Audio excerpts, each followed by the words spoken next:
Hey YouTube, what's happening? Alright, well, we're getting ready to go here. There we go. YouTube's kicking off. We got 9 seconds till we go live.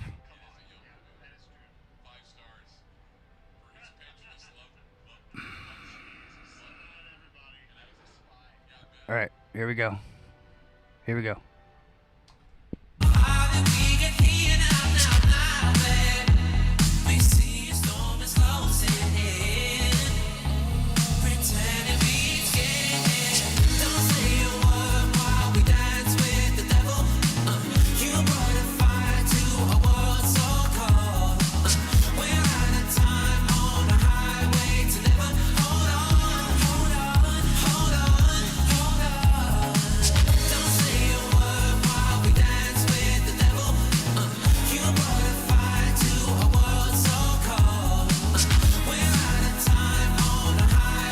We're hot.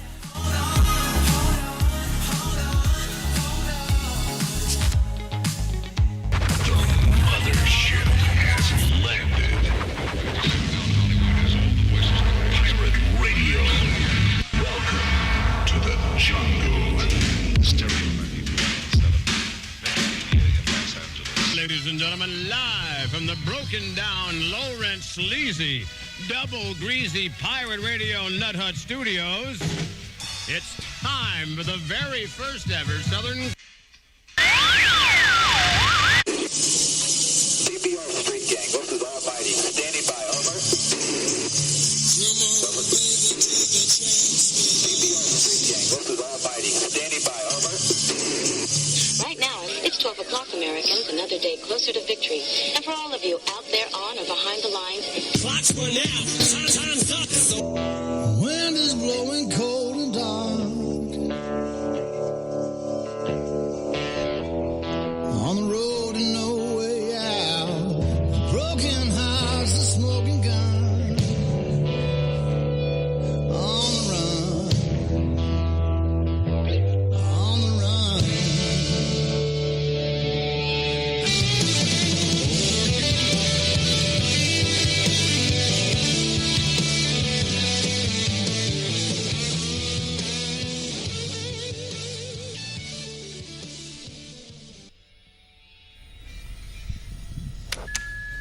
Skynet defense system We're in. now activated. Past the firewalls, local defense nets, Minutemen, and subs. Skynet fully operational, processing at 60 teraflops per second. Sir, it should take less than a minute to find the virus and kill it. All access inquiries to your supervisor. Let's pray to God this works. Skynet defense system now activated.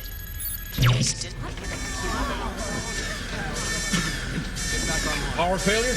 No. I don't know what it is.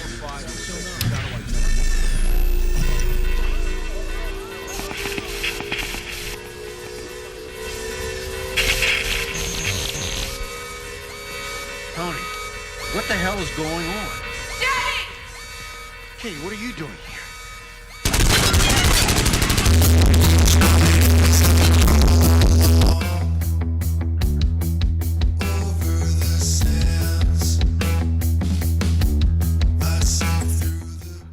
My name's Jimmy. Skynet is online.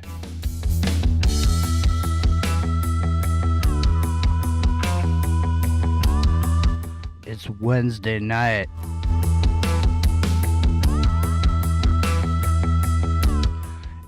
We have a very special guest tonight, Mr. L.B. Bork.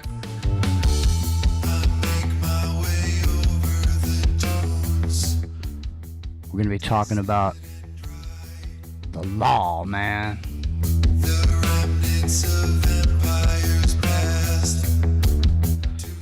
Stick around, Clyde Lewis listeners.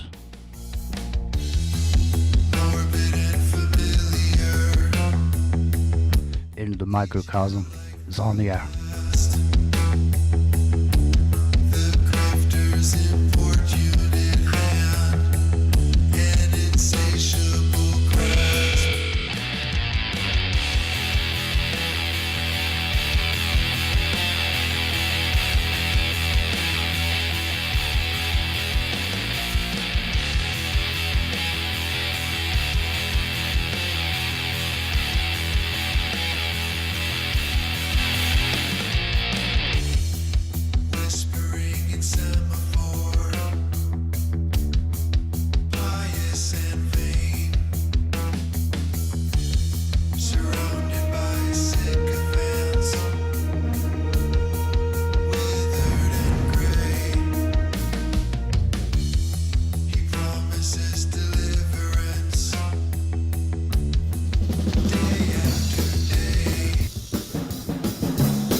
Journeyman. I dropped my mouse. Are you there? I am here. Excelente. Watch out for that brother with that big long board. Whoa! Is that a Tongan? I don't know. You made it a long way. I know. Nah. Did you see the wreckage? All the way over. I don't know. Did you see the wreckage, man? I did. Remember that Graham Parker song, Crawling from the Wreckage? I don't think I do. That's a good song. Maybe I'll whip it up later. There we are, ladies and gentlemen. Into the microcosm. There's Epic Journeyman over there on the islands. He's still sitting there in one piece. Believe it or not. You never know. I mean, I thought the volcano was gonna blow, just because all the volcanoes have been going off, and you somehow remain unscathed, and you still have your house on the big island. I think that the last one got pretty close, though. I'm hearing this. Do you hear that? Sounds like somebody's jingling change in their pocket. Do you hear that noise? I wonder what that is. I don't know. Maybe it's our new 5G. It's interfering with our signal. Trying to go out long. Trying to go out hard here. Aftermath FM, Monday through Friday, 10:30 Pacific. Immediately following the number one broadcaster, Clyde Lewis. So it sounds like I'm echoing back somehow. Let me tone down my role here. So Epic Journeyman tonight, we have a very special guest, and I'm happy to bring him to the table here tonight for the audience and for the listeners at Aftermath FM and across the internet, wherever you may be listening. Because there's such a distinct difference between what the alternative media looks like now and what it looked like in the past. I mean, back in the day, there was actual political activism that went on. There were people that were immensely they put themselves in a position to put forward the laws and the contract that we have with the federal government, with the country that we live in. In other words, they've got a document there called the Constitution, and that is the contract under which we follow the rules and obey what the state says. And so there's been a million ways to Sunday that they've broken that contract with the people. And L.B. Bork was one of the original people out here in the alternative media, and he was doing intense work trying to get the word out about the system, how to potentially exit that system, and really trying to show people exactly what we're living on. I mean, today there's so much information, Epic Journeyman, that's tossed in with the serious information. So it's really, I mean, for someone just coming on board, trying to sort through all the information that's on the internet, trying to find a piece of information that's not tainted by Bigfoot or, purple people eaters or whatever. You know what I'm saying?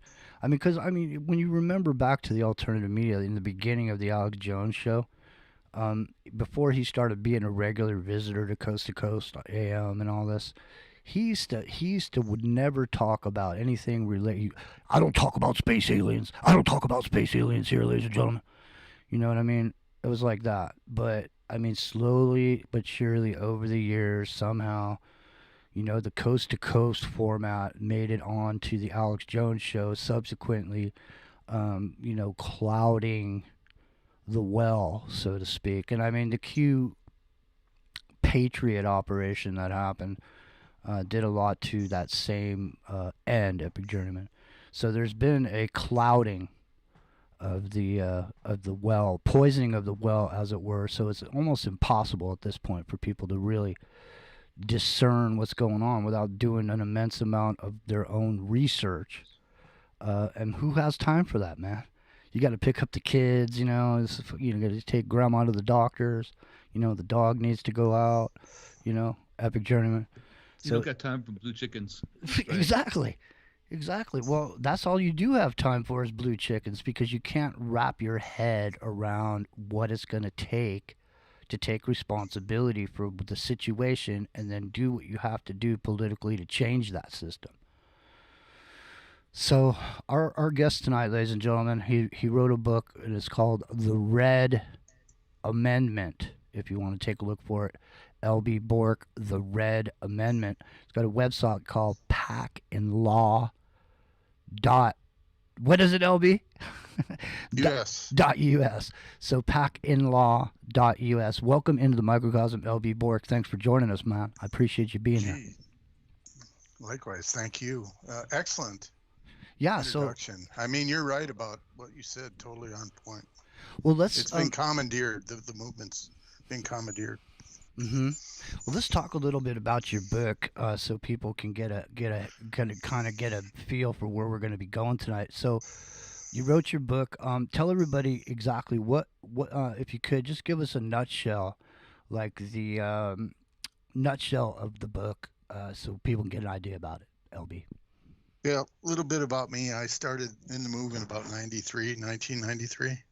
Mm-hmm. And I listened to people back then, just like everyone does. I made the same mistakes, and they had some of it right, but some of it didn't sound right. So I did my own research and stopped listening to people about 1996, and started doing my own research and found out where the problems were, and started People's Awareness Coalition in 1998, wrote the book in 1999.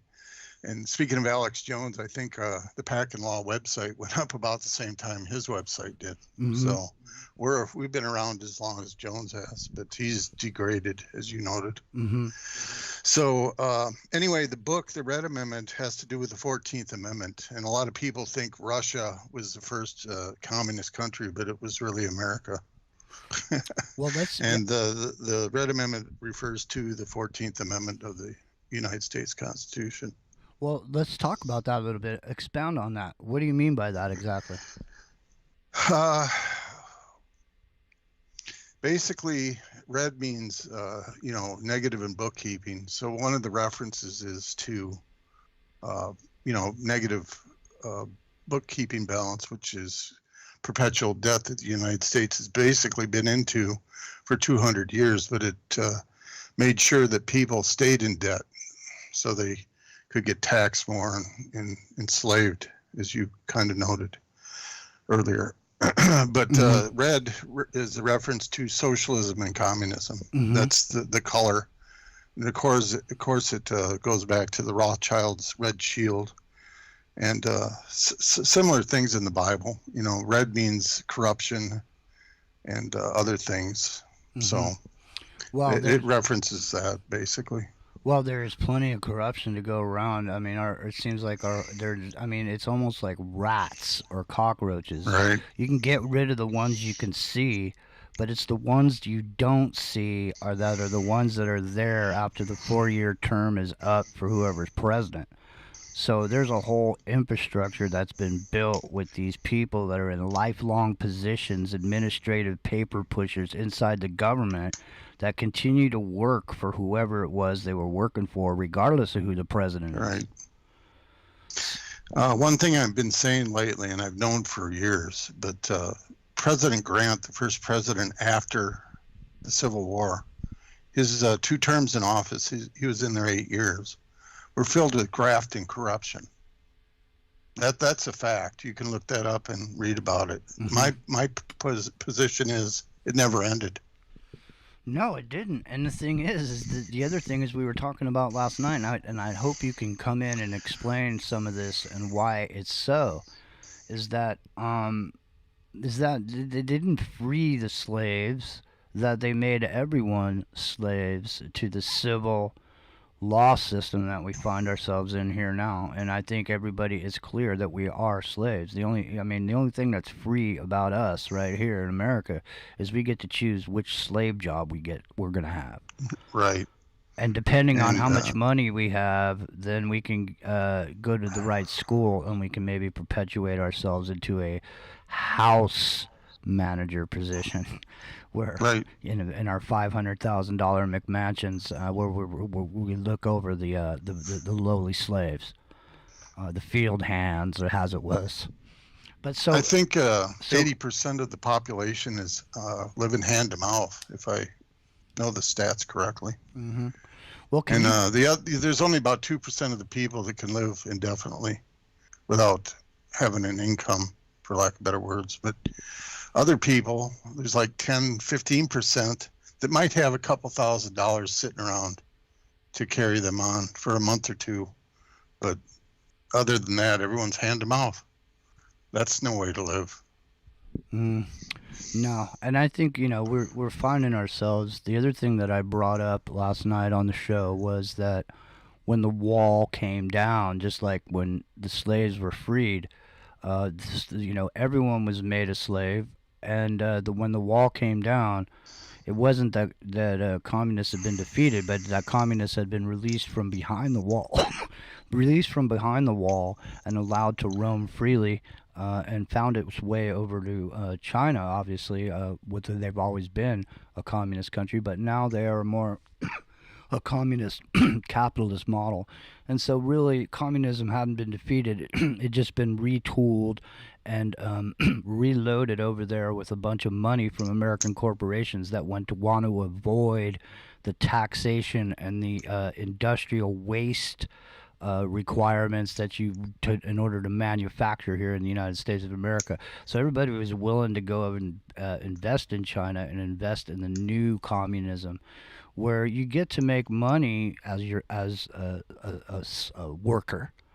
Everybody doesn't get the same thing. It almost seems like you're free, sort of like America. I mean, we're sitting on the outside looking at it, and we're saying to ourselves, well, it's the Chinese model. That's what Maurice Strong talked about. They've said they want the Chinese model to come here to the United States of America. But I mean, it sounds like what you're saying is maybe communism has been around in America a little bit longer than people can even think about, eh? Yep. The Republican Party actually is the actual original Communist Party. I refer to them as that. Interesting. Well, expand on that. Well, we have to go to where the Communist Manifesto came from. Of course, France went into rebellion about the late 1700s, and they had their so-called revolution. That word didn't exist until the French Revolution came about. Anytime you hear the word revolution, the rich are getting richer. Yeah. So it took them. My position is, based on my research, is the Communist Manifesto was basically a way to make the rich richer and consolidate the profits from the Industrial Revolution. Mm-hmm. And, create workers for the rich people, which we see today, and you kind of just explained with the corporations going over to China and such. But Marx said a long time ago, 1848 was when the Communist Manifesto was written. It took them about 50, 60 years to get their act together, so to speak, and get that all together. But he said the working men have no country. So that tells us they're going to move people around to get jobs. So the Communist Manifesto did two things. It was meant to create a workforce and destroy the middle class. While all these people and scholars that have been told to read the Communist Manifesto, and this is the first thing I saw when I read it, I go, wait, the elite aren't the bad guys. The middle class is. So what they've done is pit the middle class against the lower class and vice versa. Mm-hmm. And that's what we see with the Republicans and Democrats. And it's all about industry. If you go into the Rothschilds family crest or shield, it talks about industry. And if you don't have industry, you have no profits. Yeah, I mean... So So that's it in a nutshell. The Communist Manifesto is basically a declaration of war on all countries of the world and their economies. And the middle class. They took over the economies. When you have a healthy, thriving middle class, you start having a part of the population that's paying attention to the news they're interested in things other than putting their nose to the grindstone. And so when you start to see that middle class rise up, you're starting to see something that the powers that be don't like. Because as long as you're going hand to mouth, you don't have time to take a look at anything that's going on. And so they get to continue on and move up and down the chain. And these different perpetrators go into office and sit there for years and years and years on end. There's many things we can do to change what's going on, but I want to circle back around to talk about so to talk about why civil rights makes us slaves, and what we really should be concerned about is natural rights. Correct. So would you mind breaking that down a little bit for people, because I think that there's a big distinction that needs to be made between the two, because I think people don't understand that the Constitution doesn't give you your rights. It guarantees your God-given rights, which are your natural rights. Would you mind expanding on that for us, please? Well, civil rights are something that the legislature conjures up based on what they think is right or wrong. And it applies to people under private law. And that's what most people don't understand, what's happened. You said we're under civil law, but there was civil law even before the 14th Amendment. What they've done is pull people into Congress and allowed them to be controlled by their civil law. And that's parcel of communism, is to centralize control. So what they did is destroy the states' rights and the custom and usage law under God. A lot of people in America, the first 13 colonies, practiced biblical law. It was William Penn that said, "Those not governed by God will be ruled by tyrants." And he was under the king at the time when that trial came about. Mm-hmm. But the king was imposing laws that were unjust, and the jury at the time found him not guilty. So that's where he came up with that quote, because they said, well, this is ungodly what the king's imposing, and it's not our custom and usage. So we find Penn not guilty. That's just one example of kind of how it works. And I was watching a movie, you probably heard of it or saw it, was it Larry Flint, the porn peddler? Mm-hmm. Smut guy. Mm-hmm. That movie, I'll give you an example of how they flipped the system over. He was in Ohio, and he was taken to task by the legislature. The jury found him guilty of peddling smut, and they said, "We don't agree with this. It's over. You can't do it anymore." Well, the way the old system or the common law system is supposed to work, or custom usage, is the jury has the final say about the law and the outcome of the case. Of course, that was under the 14th Amendment, so they appealed it to the Supreme Court, which wouldn't have happened prior to the 14th Amendment. And they overturned the jury's decision. So that breached the custom and usage law of the state of Ohio, which allowed him to do whatever he wanted based on the Luciferian system that's been in place. Well, it's been in place since day one, but it expanded under the 14th Amendment. So it killed, the common law of the state. And that happens. And that's what they've done. And it's just gotten worse over the years. It's getting worse every day. Mm-hmm. Well, I mean, one of the biggest things in the last couple of years, has been problems with the so-called election system, and there's a bunch of it's a crime to vote, by the way. I know, and let's get into that when we come back. We're coming up on the top of the hour break. Yeah. When we come back, this LB Bork, the Red Amendment, packandlaw.us. Go over, check out his site, and definitely check out the book. Can you get that on Amazon, LB? We're trying to get it up on Amazon and PDF. It should be up there by the end of the month. We're hoping. All right. So do you have any place where people can get it now? Yeah, you just go to the website. If you go to packandlaw.us, there's 9 websites associated with PAC, so you can check out the Red Amendment site and go there and order it.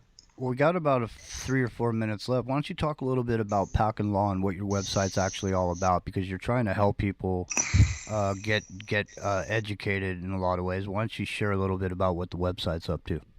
Yeah, I just did a redo on the whole web portal, is what we call it. The introduction to People's Awareness Coalition, or packandlaw.us, is welcome to the People's Awareness Coalition, PAC in Law. We have centered on constitutional education and political awareness since 1998.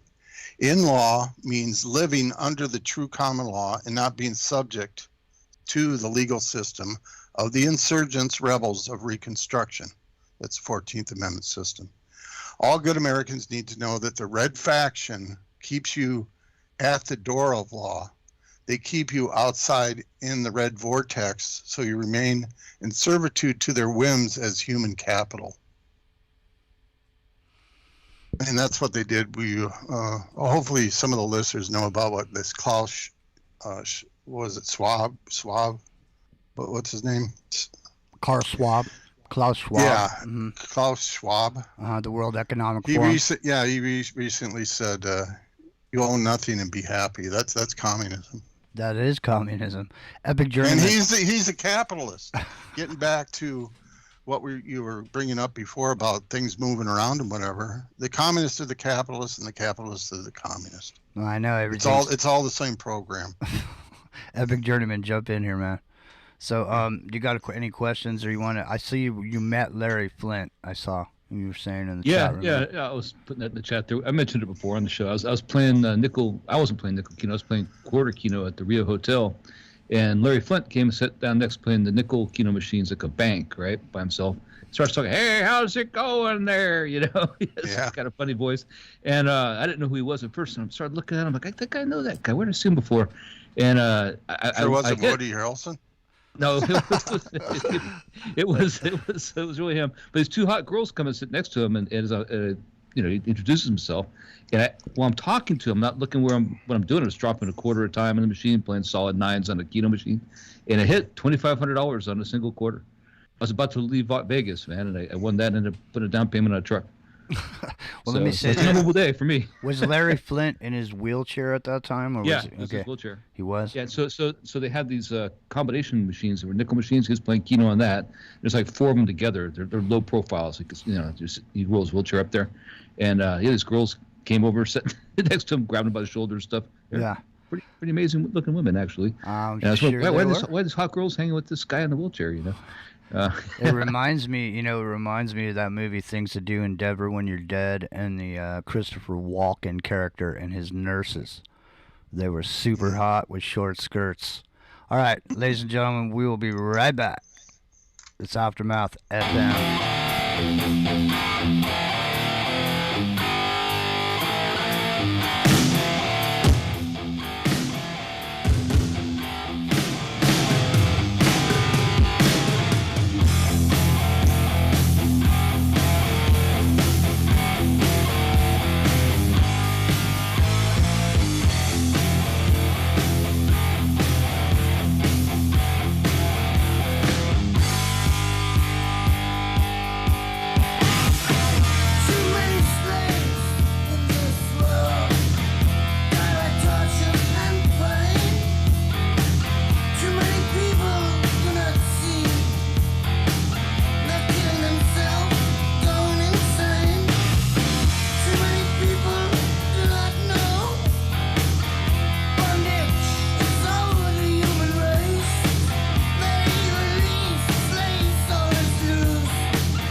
Aftermath FM, the alternative to the alternative.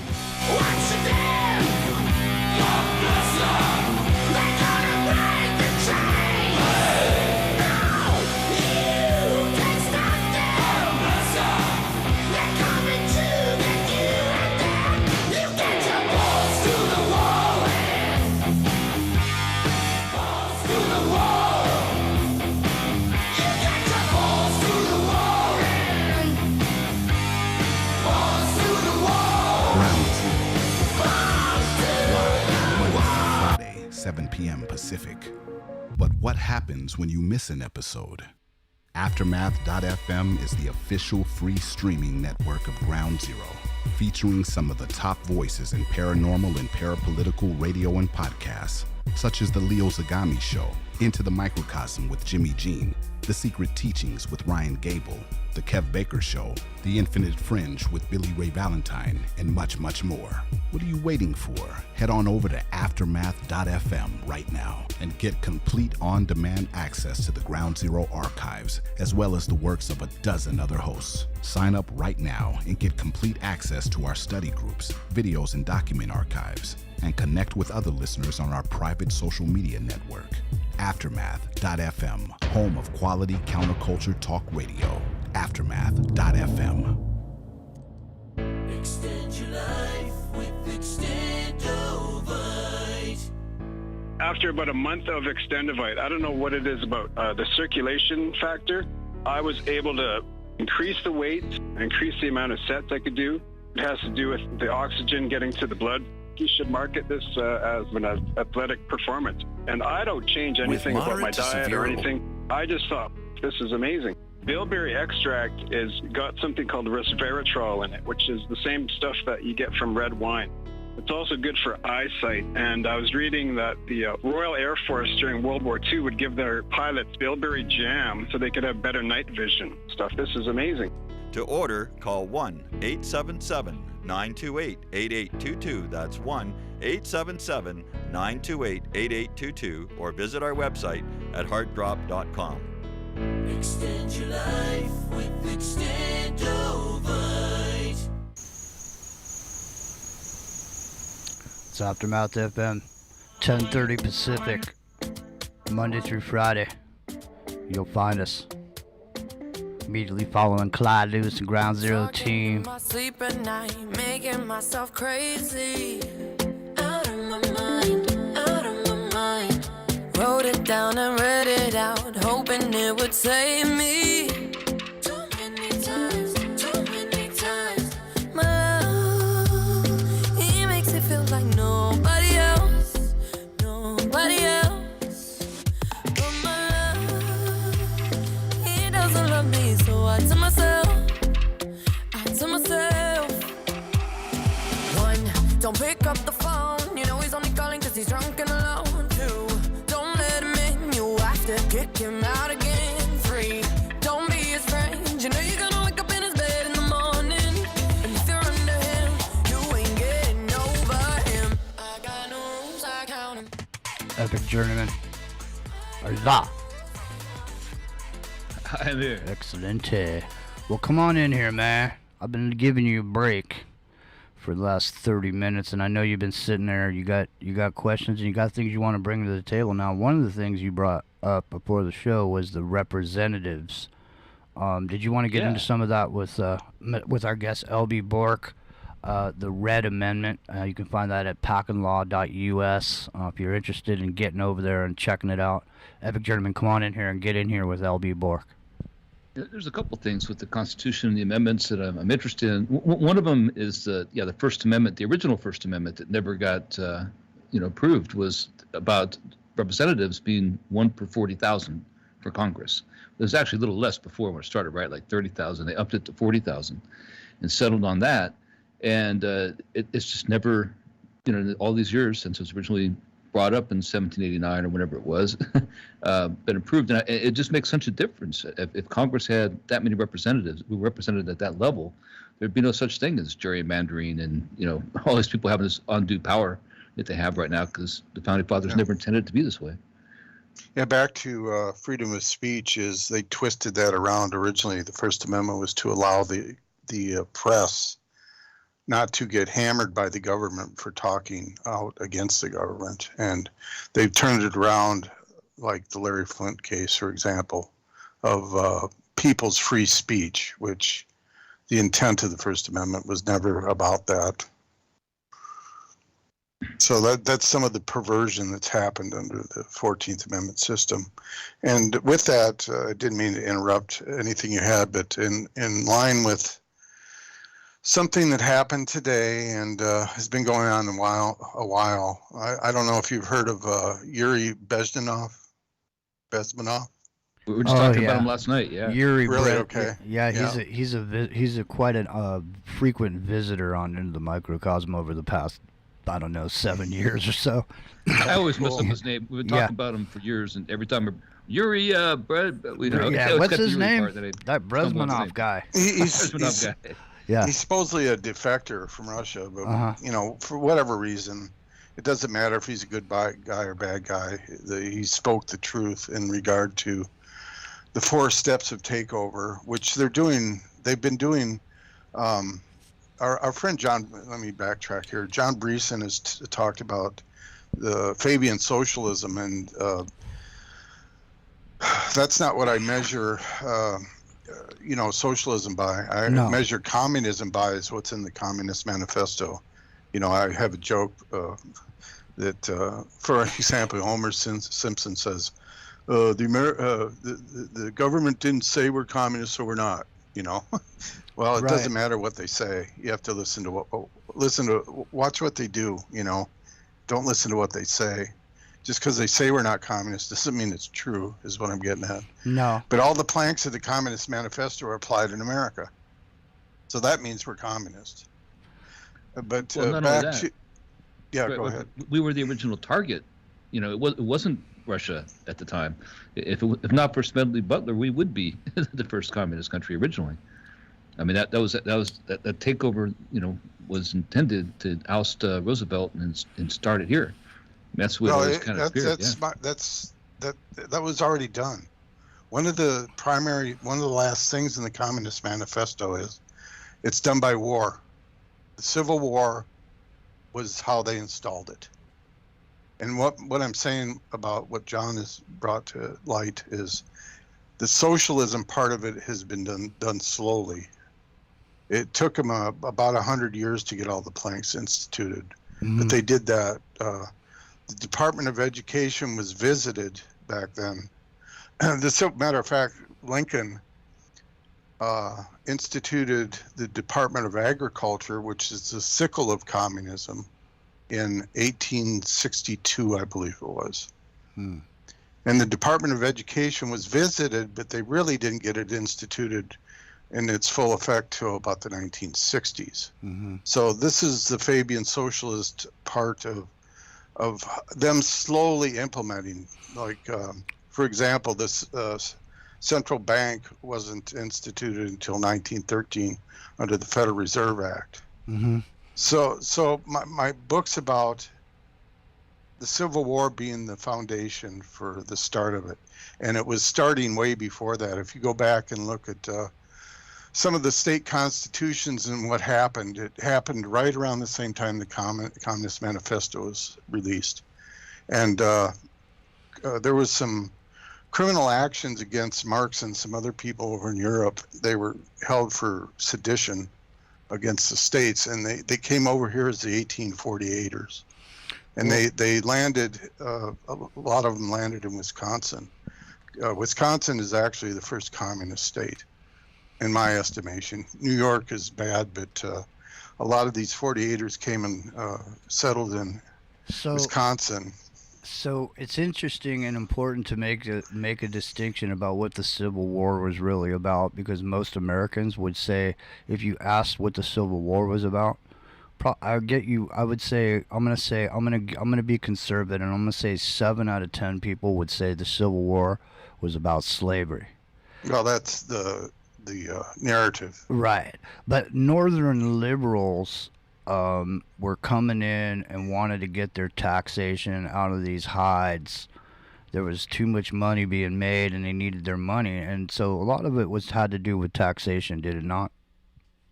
A lot of it, yes. Speaking of the North and South, the North was hell-bent on industry, and the South was more agriculture. And supposedly, I haven't researched, there's a guy named Mike Gaddy that might know better about the debt of the South was all paid off by the Civil War, by that time. The Revolutionary War debt, okay? So because industry, I had my own business, and industry takes capital. You know, you have machines and all these things you have to buy to create the industry to do things, and agriculture is kind of natural. You know, you plant crops, and that's about it. Of course, machineries today, based on the Industrial Revolution, has caused debt of farmers and the agriculture industry, but it all goes hand in hand. Well, let me circle back around to your John Brisson and the Fabian Socialist, because the important aspect of the Fabian Socialist is to understand their role in the pop culture revelation of the method. These are all of the writers that people are familiar with. All of these people, a lot of the names and books and information that's been given out over the years, most of those people were published strictly because they were with the program. So this is the soft pimp hand of the Fabian Socialists. You can't come in with a hard pimp stick. Okay, you have to come in soft. And so they utilized the pop culture promotion, whether it had been book, magazine, radio, movies, whatever it is, you're going to find these Fabian Socialists are everywhere, ladies and gentlemen. Right. And so the thing is one of the things, these are called active measures, is one of the things that Yuri Brezhnev brought to the table. Active measures, which is subversion is one of them, and the infiltration of the education system by installing, let's just call them socialists, by installing socialist-friendly educators, and have your universities and your schools and everybody, your school system is union teachers. Most of the time, these unions will go in a liberal direction from a voting perspective. You're going to see a wider dynamic of demographic in these unions. And you're going to see a specific leaning. Now, it's interesting you brought up the Industrial Revolution because I don't think people realize that during the Industrial Revolution, people still had slaves. And they sent them off to the cities to work. They said, listen, you can go be free, but you have to send me back 50% of whatever you make.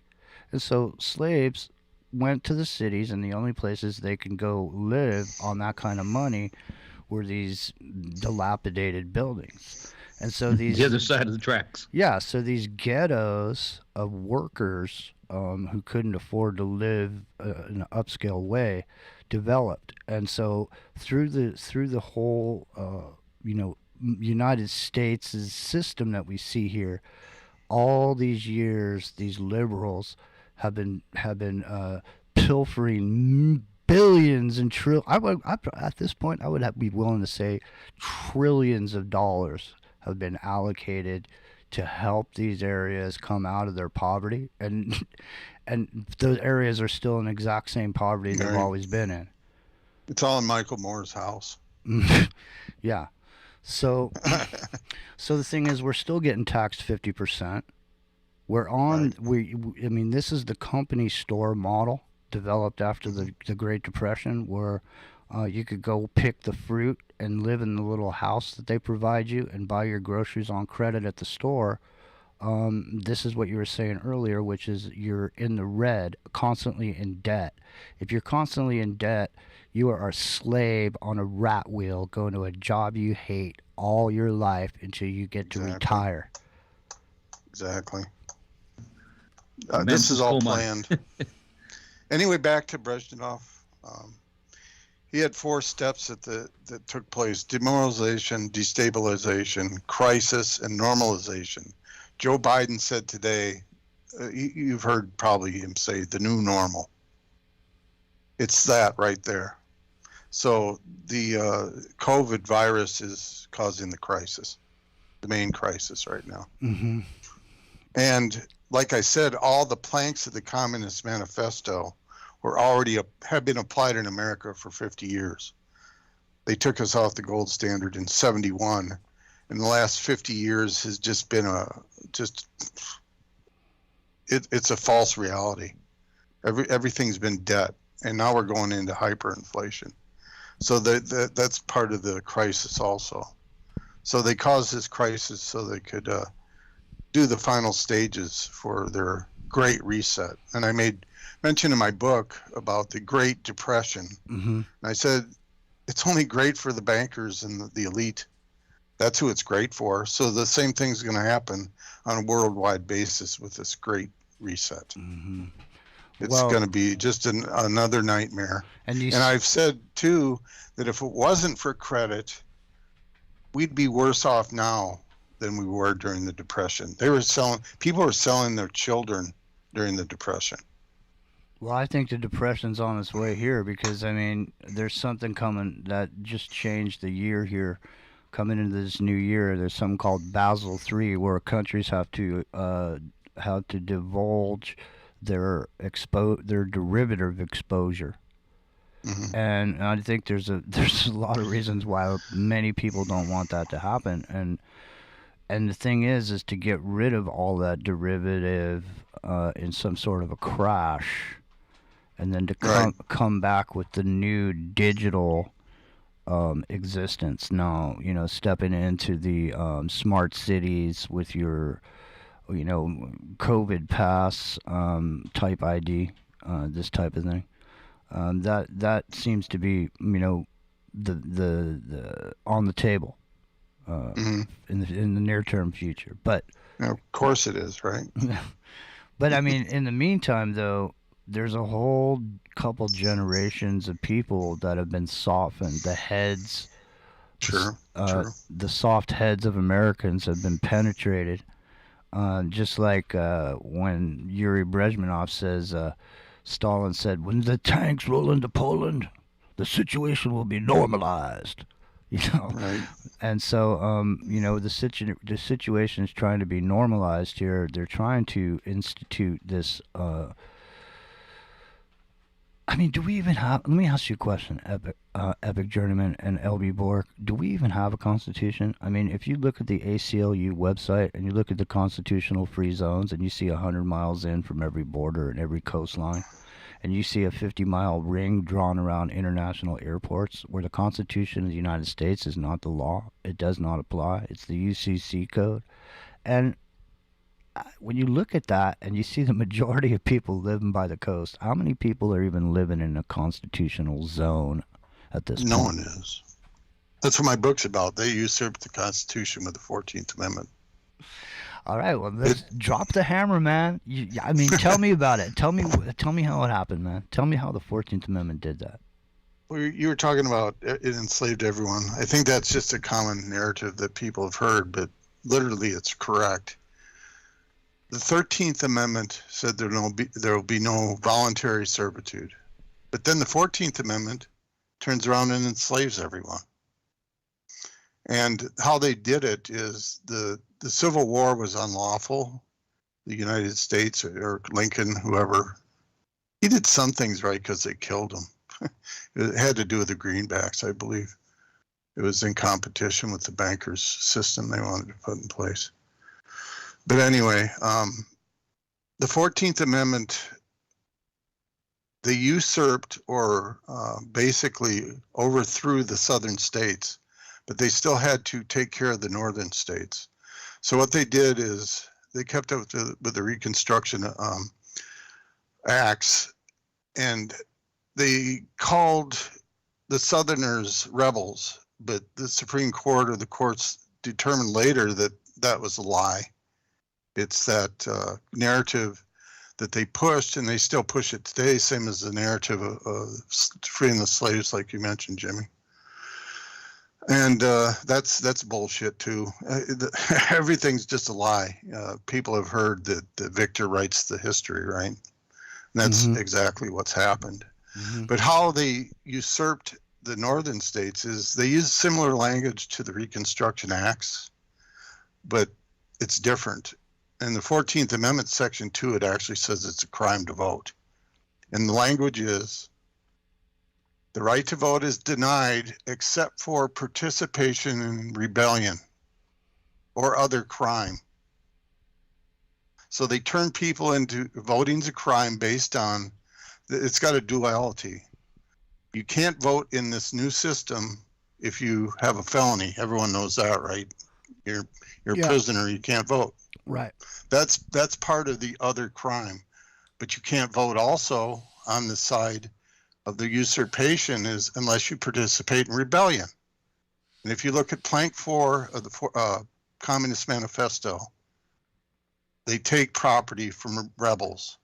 So this set up the stage for the new law system where they could go in and take your property through an IRS agency action or other action without going through a proper court proceeding.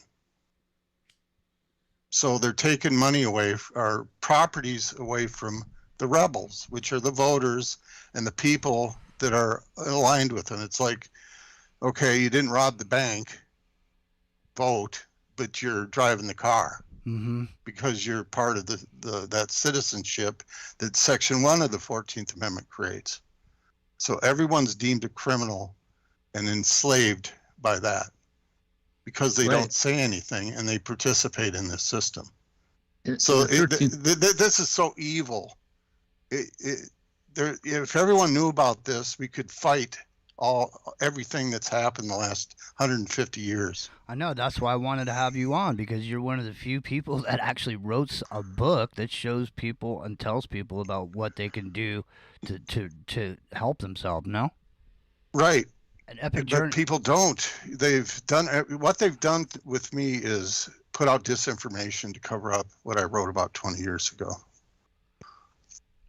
Epic Journeyman, jump in here. I heard you wanted to jump in. Yeah. Well, yeah, because the thing that the loophole you were describing in the 13th Amendment is that, slavery is abolished in voluntary servitude, except as punishment for a crime.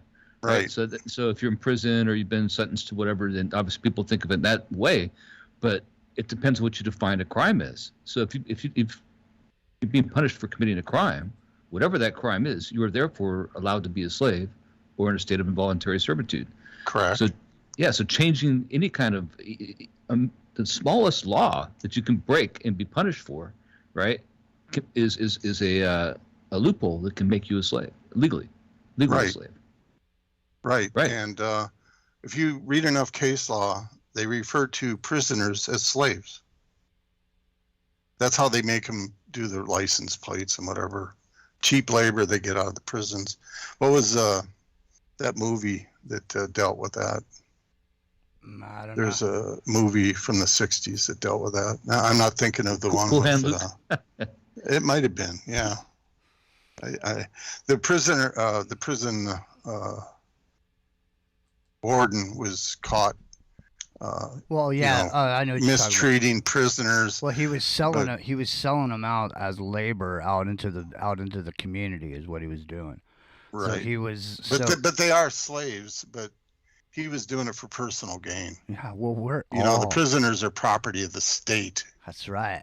Instead, so yeah. So there is a way to exit the system, and I know lots of people get in trouble because they hear something that's called a sovereign citizen, and they hear about it, and then they go wild, and they take their plates off their car, and when they get pulled over, they start telling people they're traveling, they're not engaged in commerce, and all that. People get in trouble, but there is a way out, and if you'd like to, you can talk about that when we come back from the break in a couple minutes here.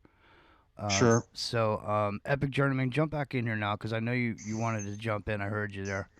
So, and then we'll go to the break here. It's in the Microcosm Aftermath FM. Go ahead, Epic Journeyman. Well, I want to stay a little bit with that idea of the involuntary servitude. The world gets stuck in it. Anytime you technically don't pay your bill, right, you're committing a crime, right? So once you get in debt and you miss a couple payments, there's only things out there. No, there's civil law and criminal law, though.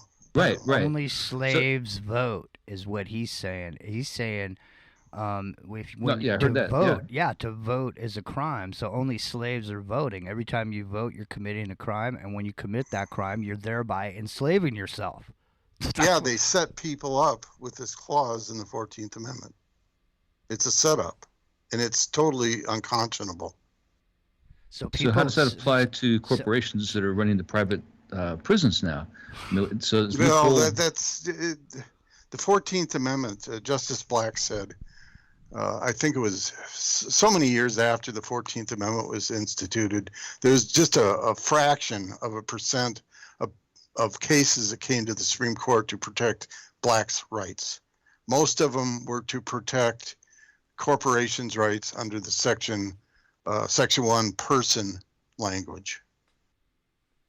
So again, they tell you this lie in the story to cover up what's really happening. And like I said, communism and capitalism are the same beast. One feeds the other. Well, there you go, ladies and gentlemen. The Red Amendment, L.B. Bork.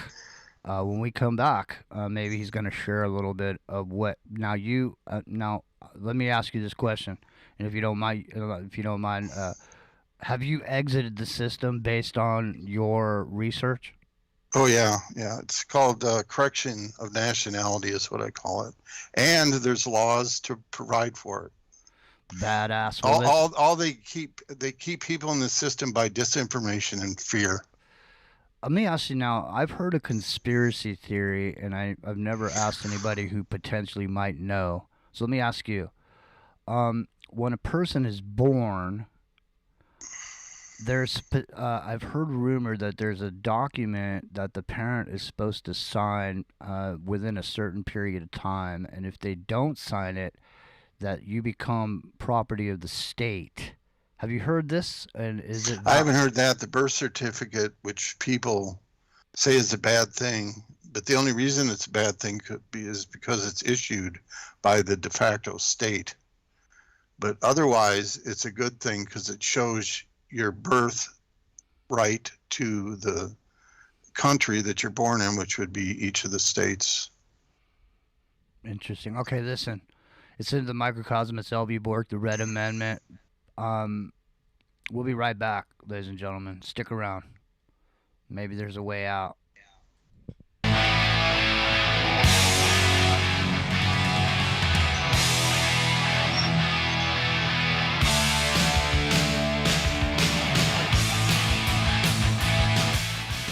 It's the after party, the underground. It's not your granddaddy's late night. It's Aftermath FM. My name's Jimmy. It's in the microcosm.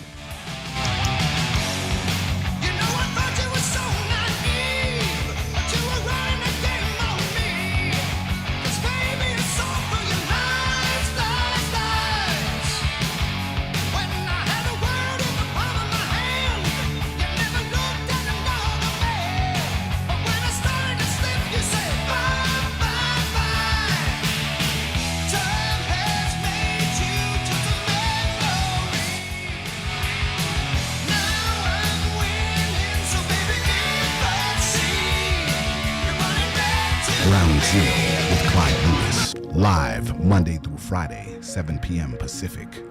But what happens when you miss an episode? Aftermath.fm is the official free streaming network of Ground Zero, featuring some of the top voices in paranormal and parapolitical radio and podcasts, such as The Leo Zagami Show, Into the Microcosm with Jimmy Jean, The Secret Teachings with Ryan Gable, The Kev Baker Show, The Infinite Fringe with Billy Ray Valentine, and much, much more. What are you waiting for? Head on over to Aftermath.fm right now and get complete on-demand access to the Ground Zero archives, as well as the works of a dozen other hosts. Sign up right now and get complete access to our study groups, videos and document archives, and connect with other listeners on our private social media network. Aftermath.fm, home of quality counterculture talk radio. Aftermath.fm.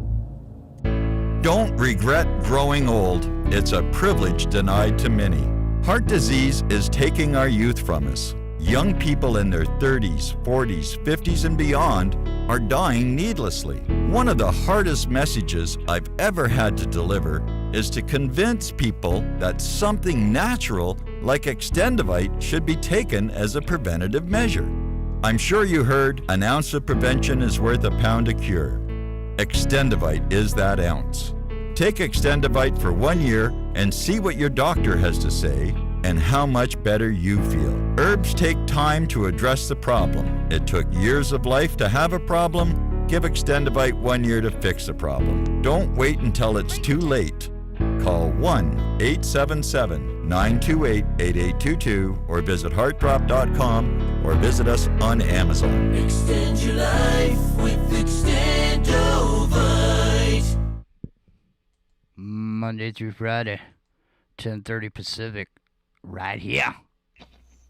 I might not be Mr. Right, but I'm definitely Mr. Right now.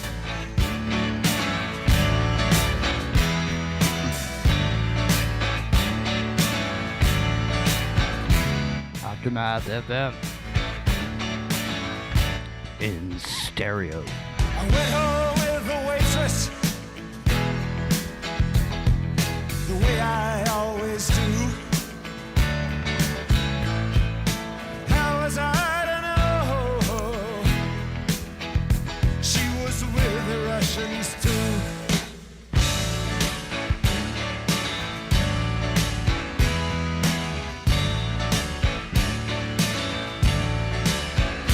I was gambling in Havana.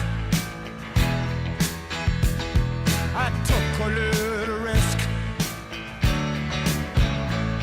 Send lawyers, guns, and money. Dad, get me out of this. Ha! Ha! Lawyers, Great guns. tune. Yeah, man. So, this subject matter here, the reason you don't hear a lot about it is because it doesn't sell storable food, and it doesn't make you buy vitamins, and it doesn't make you get, the thing about that is that you sit there and you hear it, and you get a barrage of this excitement, this dopamine rush that happens when you get the doom and gloom and the doom scrolling, when this is actually something that you can do for yourself to understand exactly where you stand, because there's a big difference between the definition of a word depending on which lexicon you're working off of. And if you're a lawyer or an attorney, and you're working off the Black's Law Dictionary, the definition of the very words that we take for granted, that we think are they mean something, they don't mean anything to what we think they mean. Just like they say, read a contract with a magnifying glass. That's because when you look at your checkbook and you see that line down there, it ain't a line. It says something. So, I mean, if you didn't look at the line with a magnifying glass and I put that in there and that was a contract that you were signing, that one line that you signed on right there, you didn't realize it was a sentence. You know, you don't know what you just signed away. So go look at your checkbook next time with a magnifying glass down at the bottom there, see what that line says. Because it's a contract. That paper is a contract, just like that dollar bill, that Federal Reserve note, that's a contract too. Isn't it not? Yeah, like you opened up with, the constitutions are a contract. All life is contract. That's what most people have to know. They should be taught this in school. People should know how to contract, and they don't. And that's the reason they've, what's the word I like to use? Compartmentalize law into an industry and don't teach it in school. The only reason for that is so they can jerk people around. Yeah, I mean, they used to teach people in school. They used to have a thing where they taught people how to cook. You know, they cook their own Right. food. They used to have a thing in there in the wood shop. They taught you how to make stuff. They had auto shop. Right. They taught you how to fix your own car. They quit teaching you all that shit because they wanted you to go and fund the service industry that they were going to create. What's a service industry? Well, that's where you go around and you're everybody's slave.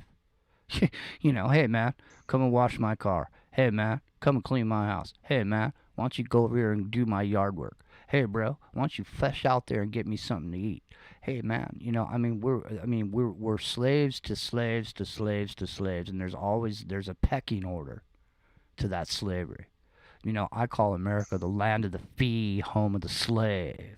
There you go. You know what I mean? Because listen, I go to the ATM. I take my money out. It's not my bank's ATM, but it's on the same system. It doesn't have my bank's name on it. They charge me, $3 up to $3.50 to take my money out. Well, they're charging me $3.50 to print that $20 bill right there out of that machine, because that's pretty much what they're doing. They're just printing these notes. These are notes, okay? Someday the note comes due, doesn't it? Yep. Does the note come due? I think it does.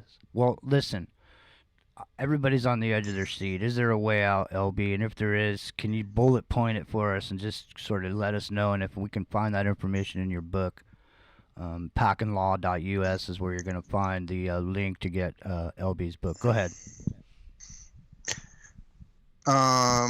Back to the 14th Amendment itself, there's 4 different sections. Well, actually, there's 5.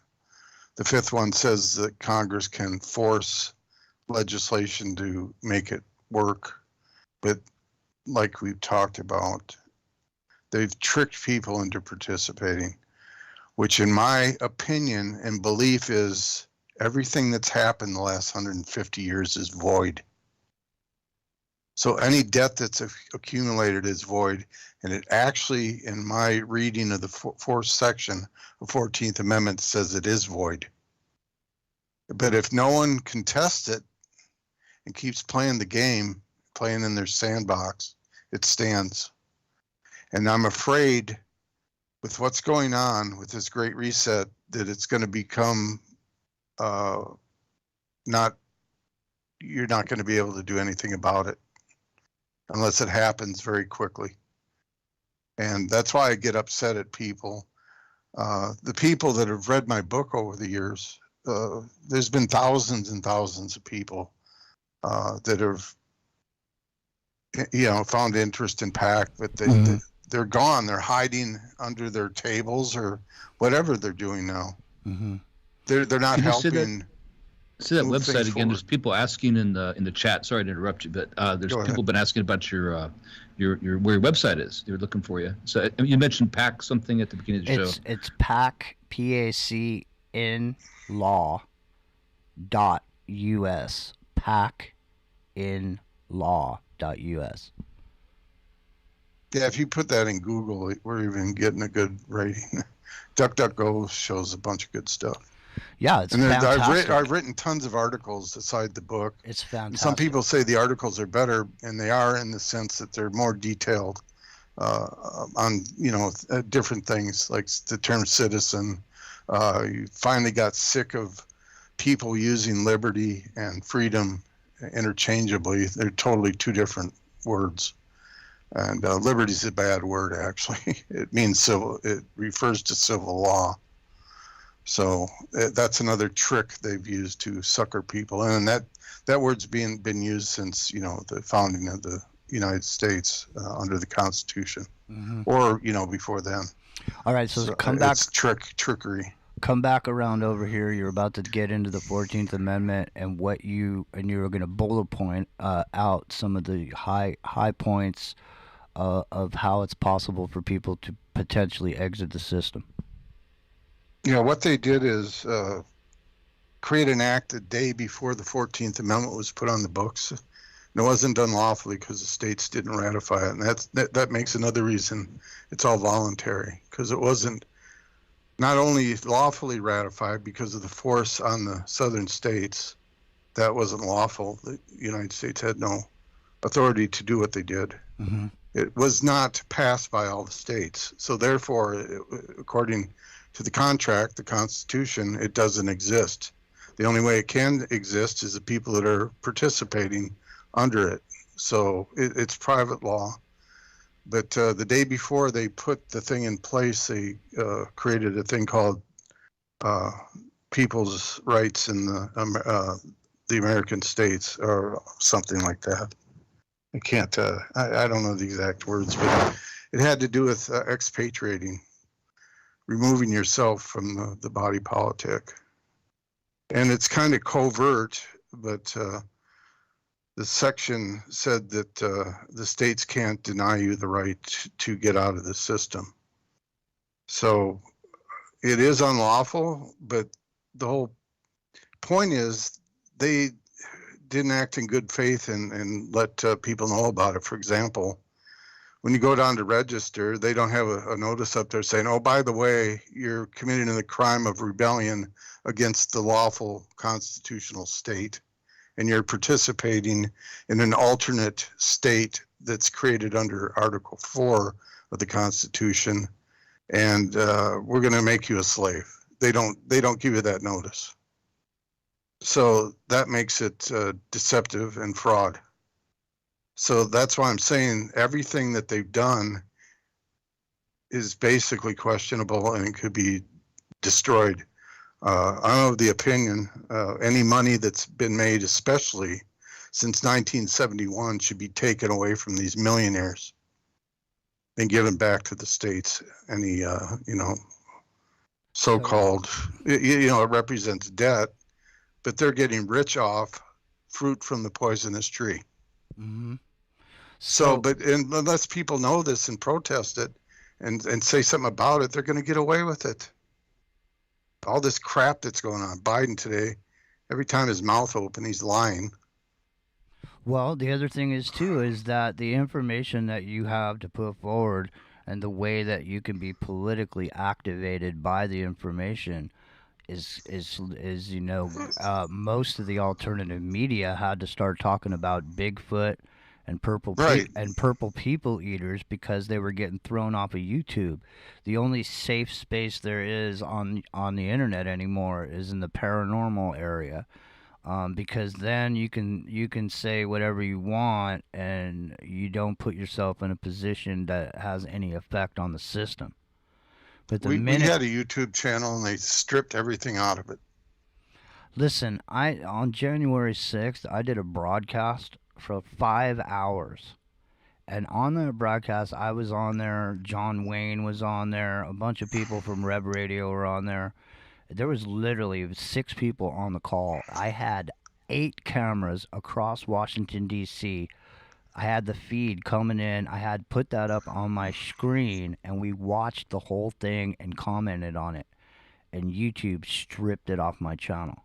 Yeah. Because there was video of what actually happened. I had 8 different cameras across Washington, D.C. being piped in on one screen. I mean, there was things going on there that we saw, for example, when these dudes were about to scale up the side of the scaffolding, up the side of the building, there was this camera angle that was showing these line of dudes that were dressed in black, and they had these pads, like football pads, and but there was no insignia anywhere on these uniforms. Now, it's a law that if an officer is in a protest, they have to, because they used to beat the shit out of people with sticks in the 60s, they made them put their badge numbers on their helmets. They made them put their number on their uniform so that if you got your head crushed, somebody would know exactly who it was that did it. But these particular individuals did not have any insignia whatsoever on their uniforms. Right. And they were making these angry motions towards the crowd, but without actually engaging anybody. And to me, it looked almost like some sort of like a television show or something, because it just looked like it was fake, just like everything else we see. We just went through this whole operation with Trump in office, and then we went through the election results, and then all of a sudden everybody's all up in arms about elections. Like elections haven't been rigged since the beginning. So in other words... No, they've done this to cover up my work. is what I believe, and the people that know my work believe the same thing. And this so-called insurrection that happened a year ago, they're trying to cover up the real insurrection, which is the 14th Amendment. It, as a matter of law, in fact, the 14th Amendment creates an insurrection and rebellion. And they say it right in Section 2. And Section 3 deals with these insurrectionists can't be in office unless they uphold the Constitution in its original premise. And they're not doing that now because they're so corrupt and brainwashed. It's gotten way out of hand. And they, like you said, Jimmy, what they do is put a bunch of crap out there to distract people. That's how they operate. And as far as you were talking about the FBI and these guys, they are allowed to lie and cheat and deceive people to entrap them. That's one of the first things I noted when I was in the law group down in Arizona back in the 90s, is there's actually statutes on the books that says police officers can lie in their line of duty, which is unconscionable. It is, we've done the Never Talk to the Police show here, and there's 2 sections. There's a section where there's an attorney telling you why, and then there's a second section where there's a law enforcement officer who has now decided he wanted to become a lawyer, and so he comes up before the class and he talks about what exactly goes on when they question people. And basically, what he says is he can do anything he wants to get you to get you to talk. For example, what he does is he says, I put a tape recorder on the desk in the room, and he goes, and I come in and I sit down and I turn off the tape recorder. Okay, and he says, this is what I say to my perpetrator. I say, listen. It's just me and you here. I'm going to turn off the tape recorder, and we're just going to talk, you and I, about, he goes, man, look, man to man, I understand, she was a real good-looking girl.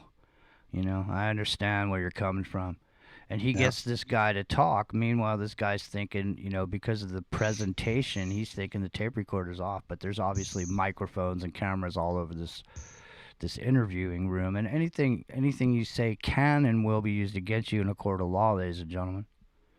Anything you say can and will be used against you in a court of law. And let me just say this too: the reading of your rights doesn't then enforce them. No one has to tell you your rights for your rights to exist. Okay, reading the Miranda rights is something they have to do. Because that's what they have to do, but you still have the right to remain silent, whether they read you that right or not. And the problem is with this system, people plead the Fifth. If your status is proper, you would use the state constitution's equivalent to the Fifth Amendment, the right to remain silent. So all these things are tricks that, it's called getting hung by the tongue. And people aren't properly trained. And that's one thing we're talking about, or I referenced in a lot of our literature the last couple of years, especially, is proper education. And there's a lot of disinformation out there. And I wrote a paper called Operatives and Opportunists. They are destroying us. Well, anyone out there, there's a bunch of people that take my work, and I believe most of them are operatives, but they've twisted the meaning around and to cover up the truth of what's in my book and paperwork or papers I've written. It's really sad that people aren't working together, and that's the biggest problem: unity. It is, and I say that is the one thing that will get you killed in the alternative media is to bring people together. Listen, ladies and gentlemen, if you don't know what your rights are, you don't have any. Right. Period. So, do you want to take some calls? Because I'll open up the phones. We're coming up on the top of the hour. If you want to take a few calls, I'll open up the phones for people that have questions. Because I saw some people asking questions in the chat room into the microcosm of Jimmy Jean's Strike Zone. It's like 50 people over here. They were asking questions about the sovereign citizen movement, and I, like I brought up earlier, there's aspects to that, and people go off on a tangent and get themselves in trouble. Right.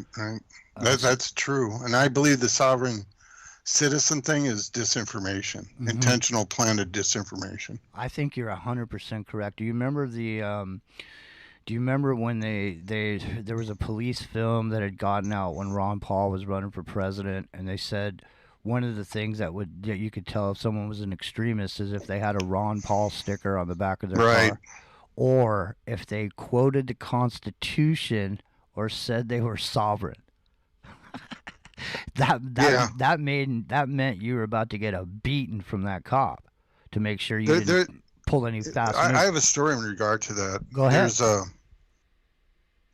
I used to go out on Friday nights, and there was a cop in town here. I'm in a small town in Wisconsin.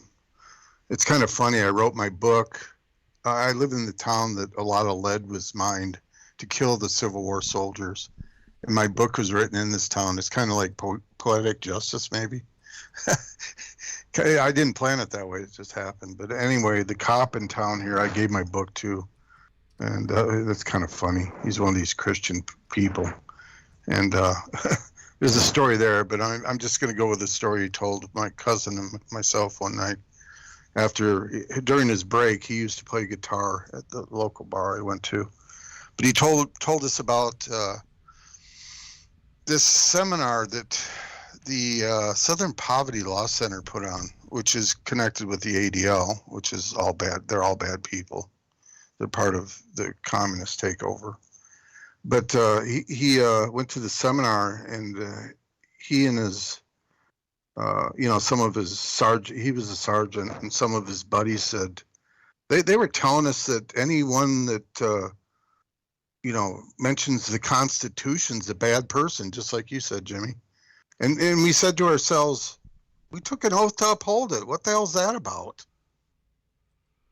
So they smelled a rat. Yeah. With this presentation by the Southern Poverty Law Center, which is a positive thing. I think that thing I was talking about was called the NIAC report.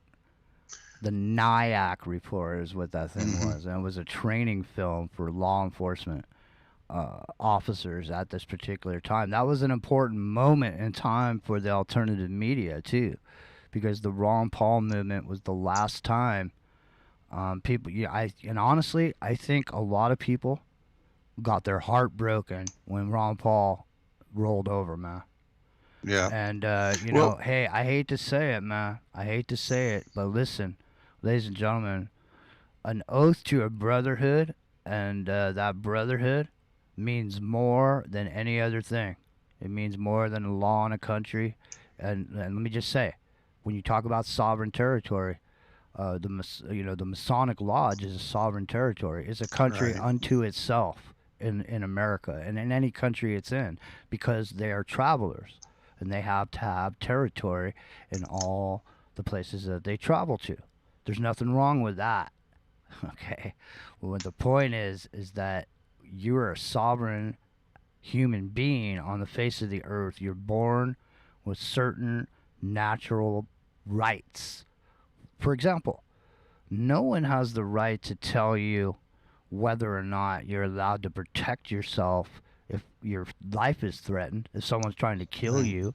How can someone make a law to say that you can't protect yourself? And let me just say this. Let me bring this up before we get to the top of the hour. If, in fact, it's my God-given right to protect myself, okay, and if I think your medical treatment is potentially harmful to me, isn't it my God-given right to be able to refuse that? And if that's so, how can you tell me to do something like that and then say that our contract is still enforce because you have broken your word to me on our contract called the Constitution. It doesn't. No, there's still the king of your castle doctrine, which I don't believe in personal sovereignty per se. I think it was set up to fail, like we mentioned, but there's still the king of the castle doctrine. But as I was going to say, prosecutors are very evil people. They don't care about natural law. They care about getting people put in prison, or getting a deal for them so they have money from the action, whatever it takes. And those people, and what was it, St. Louis during these riots a couple years ago, they got persecuted for defending their home from the rioters and they didn't even shoot. They just brandished their guns, and they still got prosecuted by these evil people that supposedly Judge Soros placed in place. And accordingly, George Soros is of the Synagogue of Satan, the same people as the ADL and Southern Poverty Law Center. So they put their people in there to destroy the law, and that's part and parcel of why things have gotten so bad. So the witch hunt for communists back in the day wasn't that guy's psychological machinations. They were everywhere. And one of the most important things on the face of this earth is who controls Hollywood. Let me just say this to you. Let me put this out there before we go to the top of the hour break, ladies and gentlemen. What happens when your enemy gets in control of your pop culture programming mechanism called Hollywood? China has bought up a bunch of that action down in Hollywood, and you're seeing a bunch of movies where men are feminized and all this. It's because the enemy is making men weaker with the social engineering mechanism that's worked all these years. Now they're in it. They got it. They got control of it, and they're programming the American people one movie at a time. My name's Jimmy. It's in the microcosm.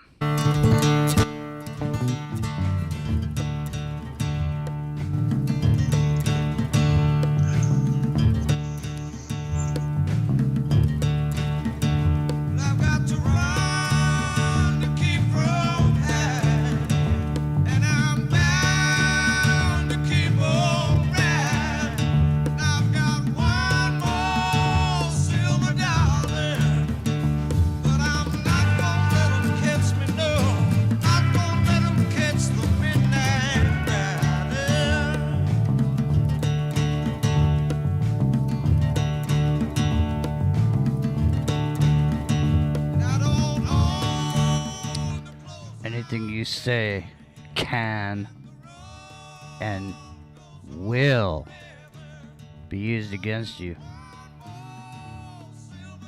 If you don't know your rights, you don't have any. Stick around. It's Aftermath FM.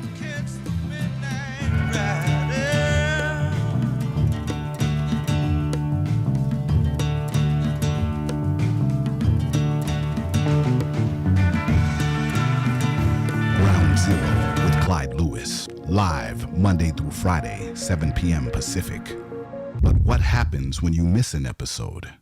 Aftermath.fm is the official free streaming network of Ground Zero, featuring some of the top voices in paranormal and parapolitical radio and podcasts, such as The Leo Zagami Show, Into the Microcosm with Jimmy Jean, The Secret Teachings with Ryan Gable, The Kev Baker Show, The Infinite Fringe with Billy Ray Valentine, and much, much more. What are you waiting for? Head on over to Aftermath.fm right now and get complete on-demand access to the Ground Zero archives, as well as the works of a dozen other hosts. Sign up right now and get complete access to our study groups, videos and document archives, and connect with other listeners on our private social media network. Aftermath.fm, home of quality counterculture talk radio. Aftermath.fm. Don't regret growing old. It's a privilege denied to many. Heart disease is taking our youth from us. Young people in their 30s, 40s, 50s, and beyond are dying needlessly. One of the hardest messages I've ever had to deliver is to convince people that something natural like Extendivite should be taken as a preventative measure. I'm sure you heard an ounce of prevention is worth a pound of cure. Extendivite is that ounce. Take Extendivite for 1 year and see what your doctor has to say and how much better you feel. Herbs take time to address the problem. It took years of life to have a problem. Give Extendivite 1 year to fix the problem. Don't wait until it's too late.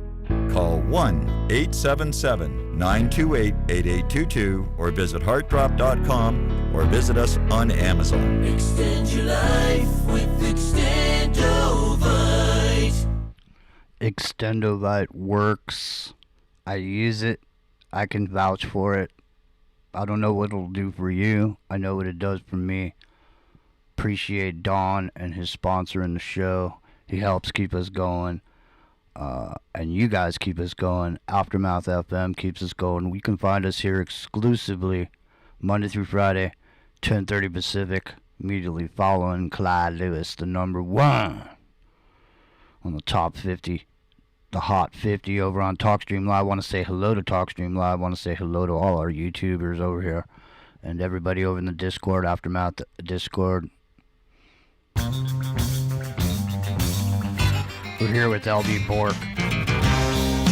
What do you want from life? To kidnap an heiress or threaten her with a knife? What do you want from life? To get cable TV and watch it every night? There you sit up, lump in your chair. Where do you sleep and what do you wear when you're sleeping? What do you want from life? And in the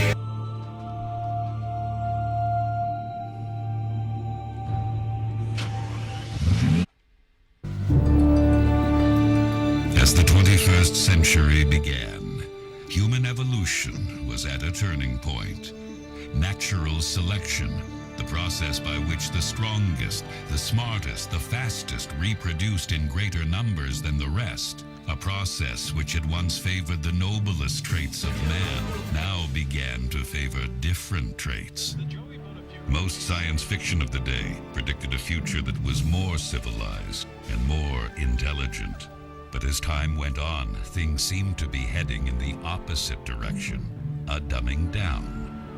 How did this happen? Evolution does not necessarily reward intelligence. With no natural predators to thin the herd, it began to simply reward those who reproduced the most. A Merc Montclair, Become an endangered a Meteor, an MG, or Mort Moriarty, a Maserati truck, a new Monza, or a moped, a Winnebago. Hell, a herd of Winnebagos. We're giving them away. A Las Vegas wedding, a gold Kama Sutra coffee pot, or a baby's arm holding an apple. That's the Tubes. What do you want What from life? What do you want from I life? saw them a couple years ago. Did you really? Yeah, I love them. You know, Fee Waybill went Fee like Waybill, what a actor, what a character. he went full on conservative. Like he is like super political, man. No, Wow. yeah, you know he's a trip. No, I worked up here in the Bay Area doing shows for a long time, and we used to do a bunch of shows with the Tubes. The club that I work for promoted the Tubes big time, so we did a bunch of shows with them, including some stadium shows. And I've told this story before on the air. It's like he used to do this song called. They used to do a song called Sports, and Right, I know it. yeah. So they would have like a full on, ladies and gentlemen. They had a full on stage show. They had dancers and they did all kinds of stuff. He came out in costumes. It was like a full on Broadway production. And so he threw out, because they were the Tubes. He threw out tube socks during that show, during that song, Sports. You know, you throw out these different things.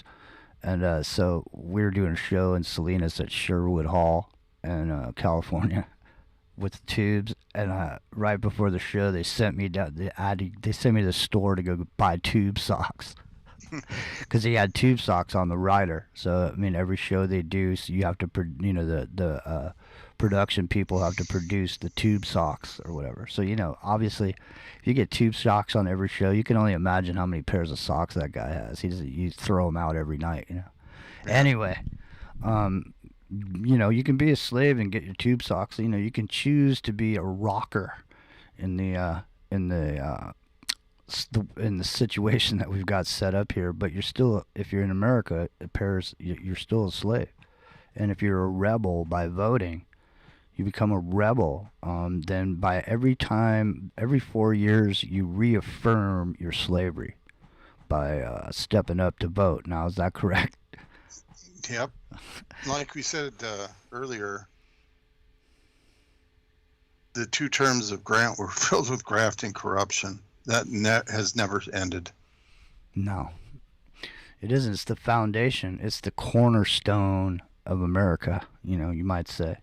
Last 150 years. Well, it's been run by Luciferians since day one. That creepy pyramid with the Masonic eye on it. Mm-hmm. It's supposedly God. The Eye of Horus. Horus, the Eye of Horus. Mm-hmm. That was put into place the same year the Constitution was installed. Interesting.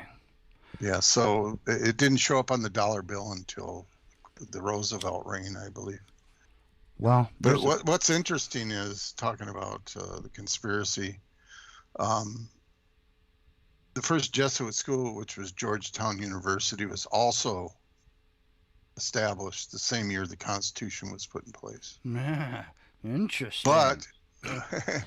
But there was only 4 Jesuit schools up until the Civil War. Then they blossomed into over 40.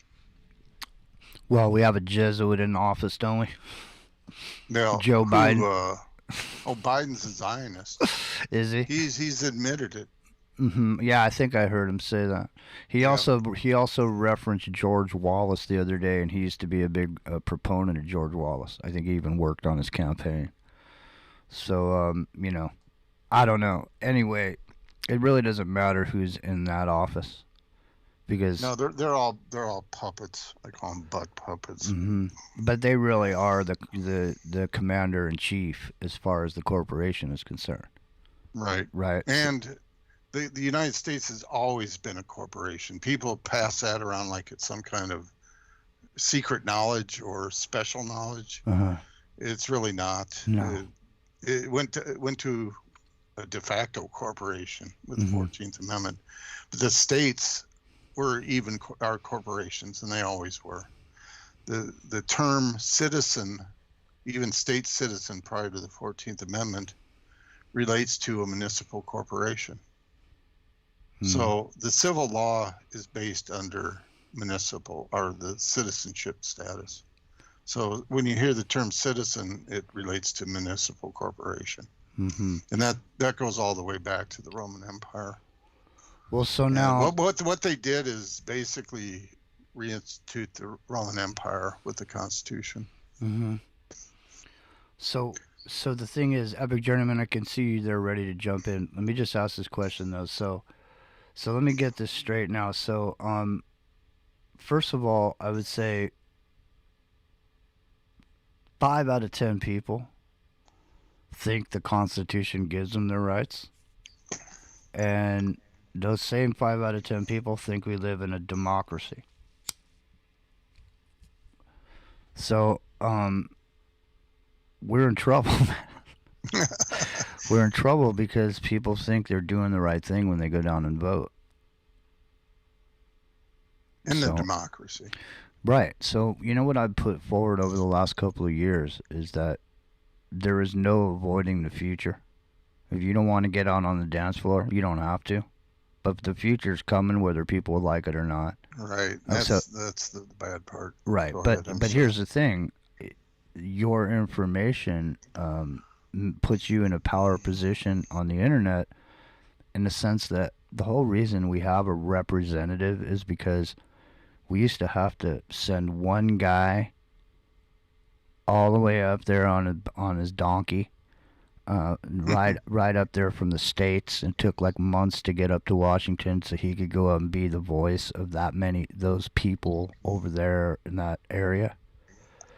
And so we used to have these guys because we couldn't all obviously ride our donkeys there. Somebody had to stay back and, raise the chickens and plant the, crops. But we're not living in that world anymore. We don't need these corrupt fools up in there.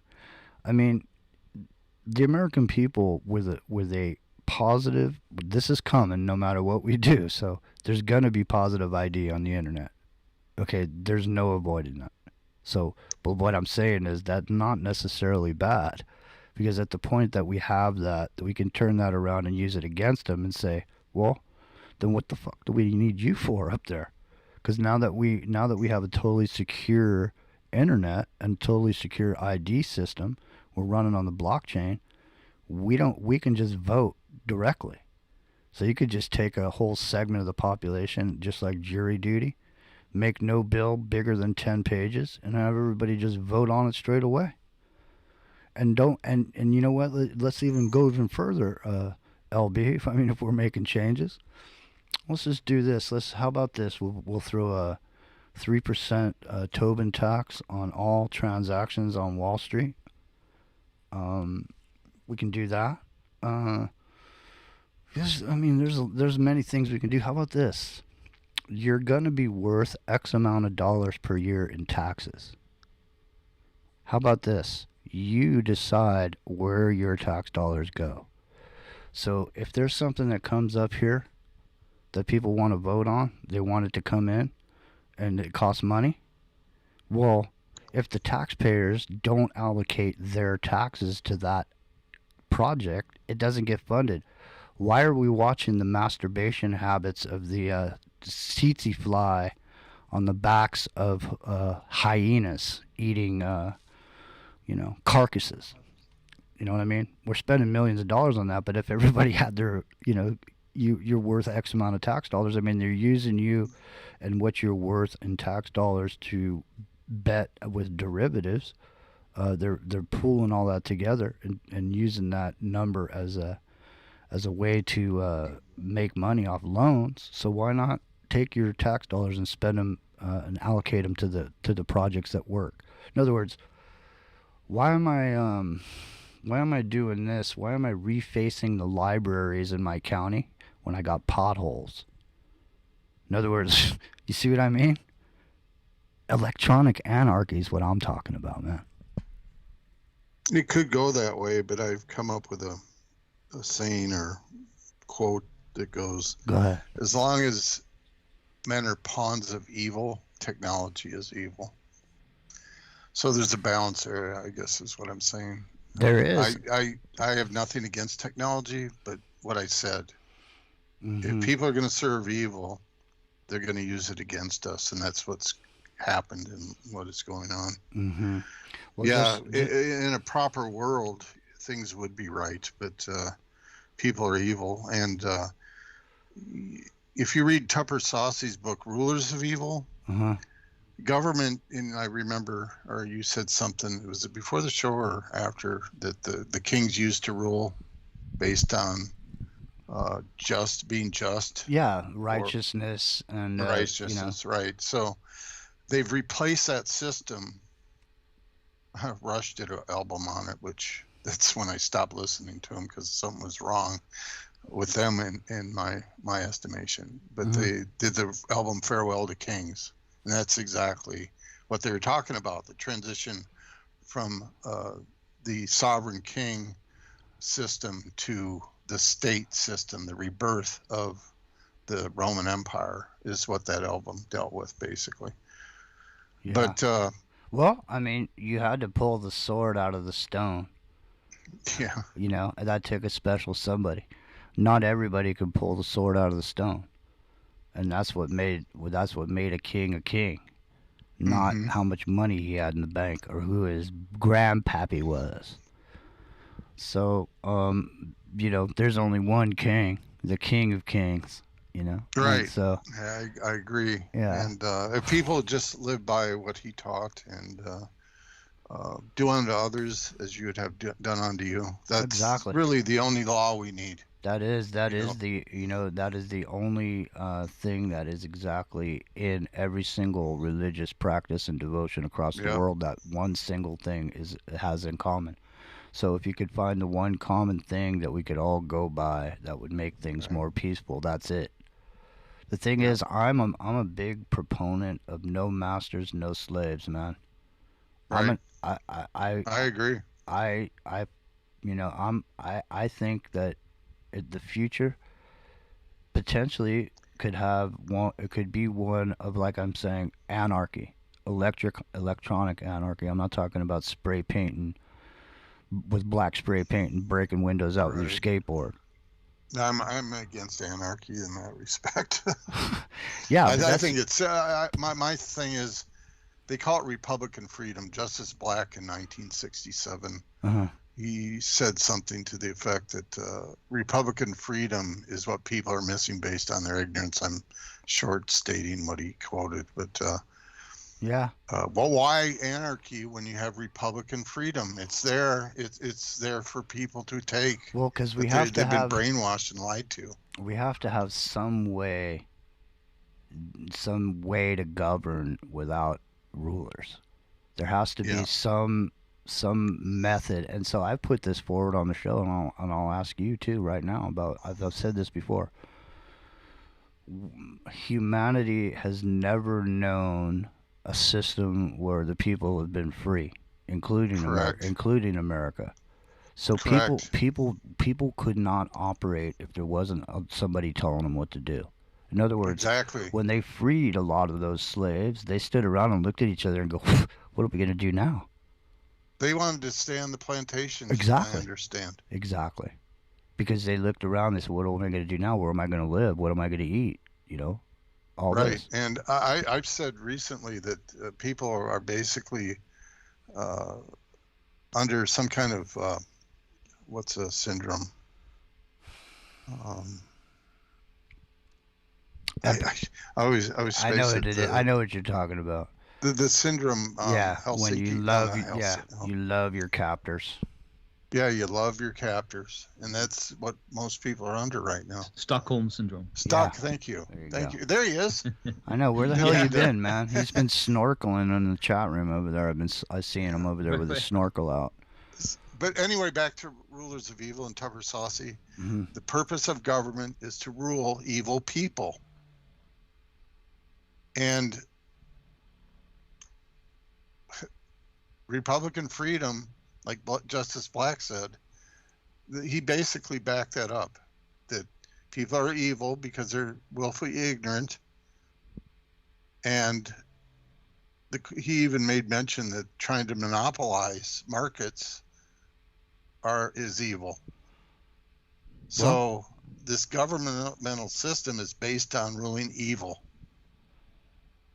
The whole thing's evil. The whole thing's evil. So there's people are chained to this existence of perpetuating this wheel, from point A to point B, from the time you're born till the time you die. Your whole sole purpose is to go to your slave job, create Federal Reserve notes that you can take down to the store and trade in for consumable goods that you can throw away. Right. You could throw it away. I mean, there's a big pile of it over there, and there's storage units filled with it. There's people got so much shit they can't even keep it in their house. They have to get a storage unit to keep it. And then think about a storage unit in a year. How much you pay for a storage unit, and if it's a couple grand, how much shit is in there is worth a couple grand. You know what I'm saying? I mean, by the time you paid storage units for like 3 years, you could have bought totally new shit. So I'm just saying, it's just one giant company store. Now that you bring that up, PAC, People's Awareness Coalition, that I founded in 1998 was based on a paper I had sent out. Well, it was an email I sent out to I don't know, at least 1,000 human resource departments questioning the origin of that terminology. That's what founded People's Awareness Coalition, human resource. I thought, when I used to go to my dad's business when I was young in the 60s, he'd take me in on Saturday. Everything was shut down. And, I remember seeing personnel department. It was an old building. Actually, it was used in the movie with Sylvester Stallone called Fist. It was the Federal Interstate State Truckers or something like that was the acronym. But anyway, personnel department was on this glass, the old-timey glass window. They had it painted up there. And I never really worked for anyone. I was never in the corporate system at all. I started my own business when I was age 19. So the first time I'd seen human resource department was when I went into my ex-wife's business. She worked for Citibank in the processing department or area of Citibank. And I went in there and I saw human resource on the door and I go, what the hell is that? I go, you're letting them call you human resources? That's a freaking slave title. And that was late 80s, okay? And I just kind of shelved it, or couched it. I didn't worry about it until they got that idiot Clinton running for office. Dude, and I go, something's wrong here. Isn't it like we're so that's much... when I got involved in research and all this stuff. Isn't it But like... honest to God, that was my first paper I had written, or first thing I addressed, the human resource thing. And the human capital, and we're just like cattle, man. Right. when the farmer has to give his cattle some antibiotics, man, they just creep up on it and jam the hypodermic into its neck, and then move on to the next cow. And I mean, that's pretty much where we're at. I mean, obviously... They actually refer to people as animals in the U.S. Code. And that stems back to the Justinian Code from the year 300, 400, somewhere in there. Can't remember the exact year. But if you go into the Jesuit schools, it's on their websites that comes from. You think about the food that we get fed here on the plantation. And, just like the food they feed the cattle, they feed us a bunch of food that fattens us up and gives us genetically modified organisms that causes inflammation. So people are in agonizing fucking pain. Nobody can sleep. They're getting blasted by 5 gigahertz internet at their house all night long, with the beam forming, going right to their device, their phone, which is on the table next to their head. The skulls of children don't form until they're 7 years old. Your children sitting in those rooms with those devices, it's no good, man. No good. My name's Jimmy. It's in the microcosm. We're going to open up the phone, 626-999-4761. Give us a call about your rights. Give us a call about what you think. You want questions? We got answers because LB Bork's here. PackinLaw.us. PackinLaw.us. Go on over there, PACINLAW.us. Head on over there. There's more than just the Red Amendment. There's lots and lots of articles and contributions. And have you ever heard of a dude who wrote a book called Sovereign to Serf? Have you ever heard of that? Yeah, I've heard of it. Well, I don't want to... Yeah, we don't have to get into it. I'm just curious. Because there's some people... Yeah, I know who you're talking about. Yeah. He's wrong on I'm sure he's stolen my work. Yeah. Okay. That's what I don't understand. Why the people that have know my work have not moved PAC forward. They're letting these operatives and opportunists take over with their half-baked, half-truth information. And they I have written papers. And they grift. They grift people. They grift, yeah. And the thing is, there's about a 3 or 4 year cycle that I've seen the movement move in where these grifters come and they go. I know one family that was ripped off from some guy in Colorado. Well, he was in Colorado. They were in Texas. The family got ripped off $10,000. Well, and he's gone. And the guy that had him on his radio show won't have me on because I chewed him out for having different people on. Even some of his listeners said, I thought LB had all this pegged down, and handled.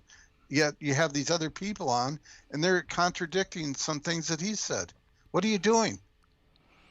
So I chewed this guy out, and he won't have me on his show. I haven't talked to him in it's like 8 years, I don't think. You're like Jordan Maxwell, man. I mean, you've been around just as long, okay? I mean, your work is just like Jordan Maxwell. Jordan Maxwell got ripped off, man, beyond even recognition.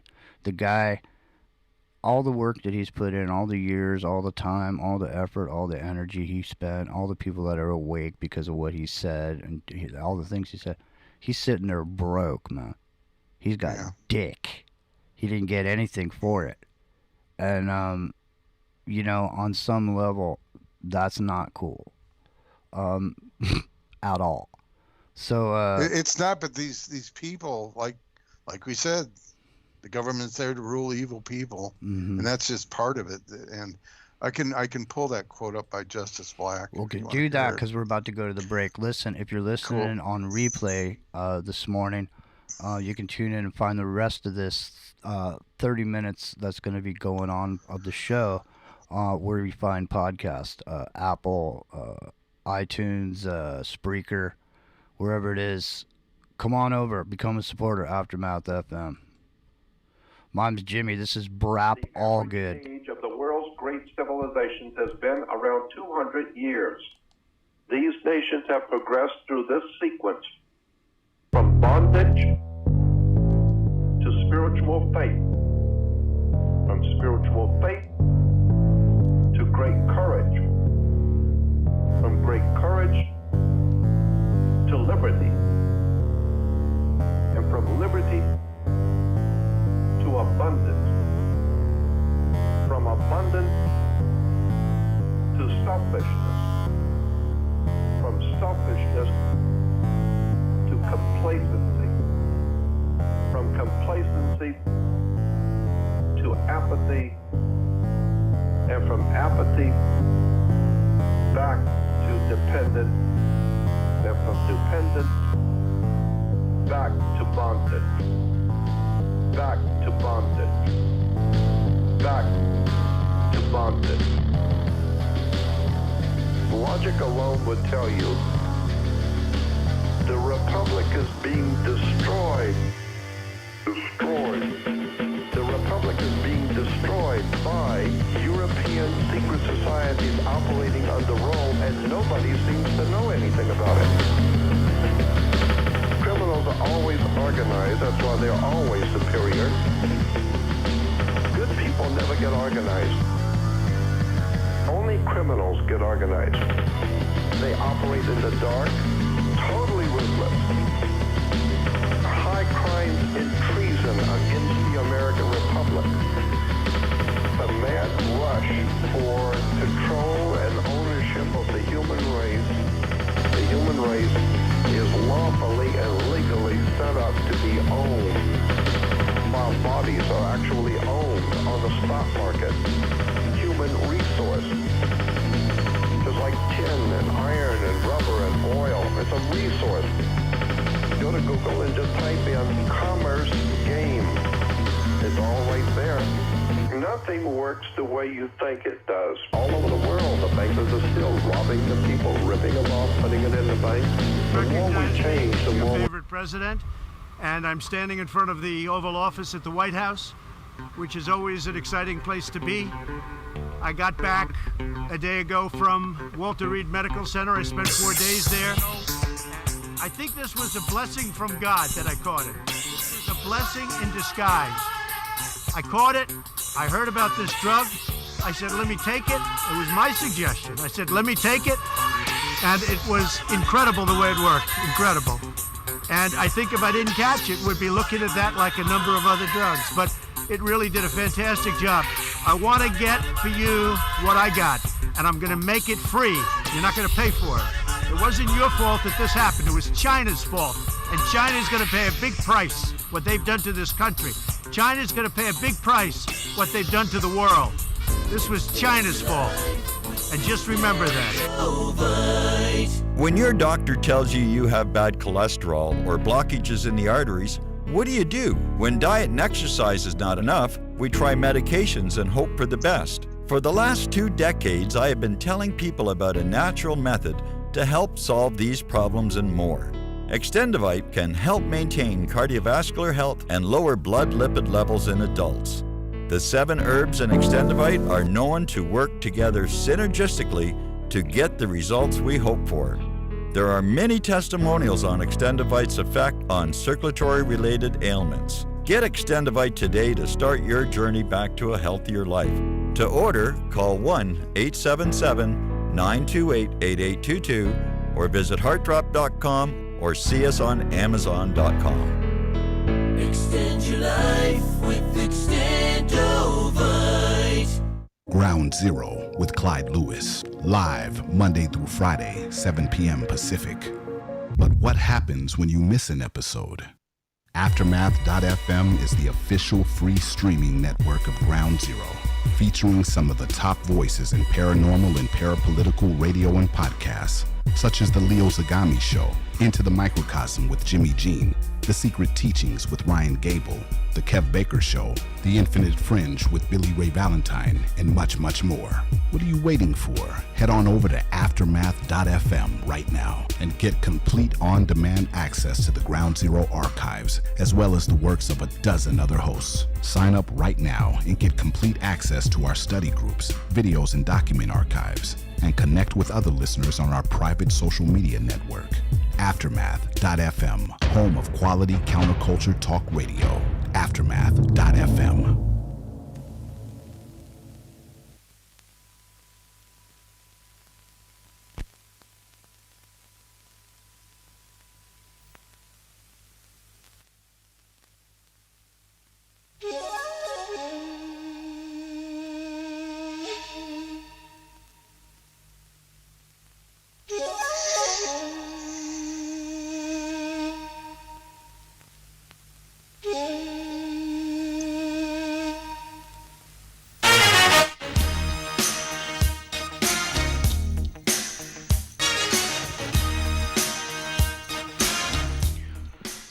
Six 999 4761. 626-999-4761. Give us a call.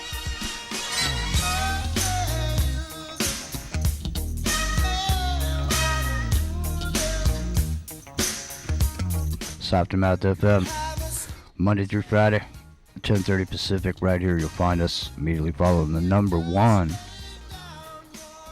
on the TalkStream Live Top 50. Clyde Lewis and Ground Zero. We're number 5 on TalkStream Live. What's happening in TalkStream Live? 626-999-4761. Give us a call. Epic Journeyman, don't fall asleep.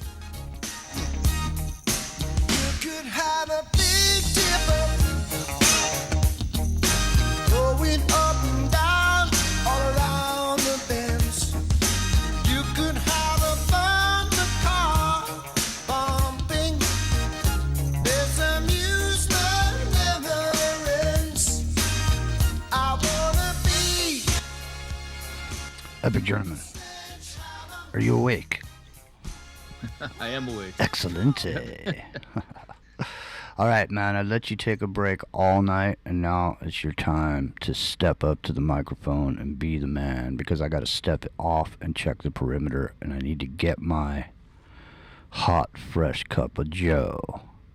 Because we got 30 minutes, no, not even 30 minutes, 24 minutes left of this show, and this has been a great show, LB Bork. The Red Amendment. Thank you. Yeah, thanks for being here, man. Yeah, well, I was. Thank you for. Hey, stand by. We got a call coming in. Hey, so 214 is going to be joining us here in a second. Hey, 214, what's happening? Oh, I'd like to welcome LB to your show. Oh, great, man. And I was the first one in chat to make the comment that you were on Clyde Lewis's show, and you thanked somebody else, and you didn't thank me. Uh-oh. I thanked somebody. Much butt hurt. Who did I thank? Nah, man, no problem. Who did? This is Brent Howell. Hey, Brent. I thought it was you. Good to see you, bro. Yeah, good to see you again. I thought something interesting about 5-6 years ago. I was listening to RBN. I'm sure you're familiar with them. By the way, DW or Giuseppe was over there taking Robert Rayvolt's place because Robert Rayvolt's father died. But on RBN it was maybe 5 or 6 years ago, I was doing some research into Resurrect the Republic. You may have remembered that. And I found out that after 1776, the first president of the Assembly under the Articles of Confederation was half Indian. Mm-hmm. Exactly which type, I'm not sure. And I approached 3 Yale and Harvard lawyers who happened to be on RBN telling the history of the United States of America, the United States of America, or the United States of America Incorporated, or whatever it was. And they agreed with me, but they said, oh, no, it couldn't be. And I said, well, according to this, and under the Articles of Confederation, the first assembly, the first president was half Indian. And they had terms of 1 year. That's what the people thought of the government at that time. So they'd get to go there for 1 year, and then they have another president for another year. And he said, well, yeah, he was the president, and they admitted it.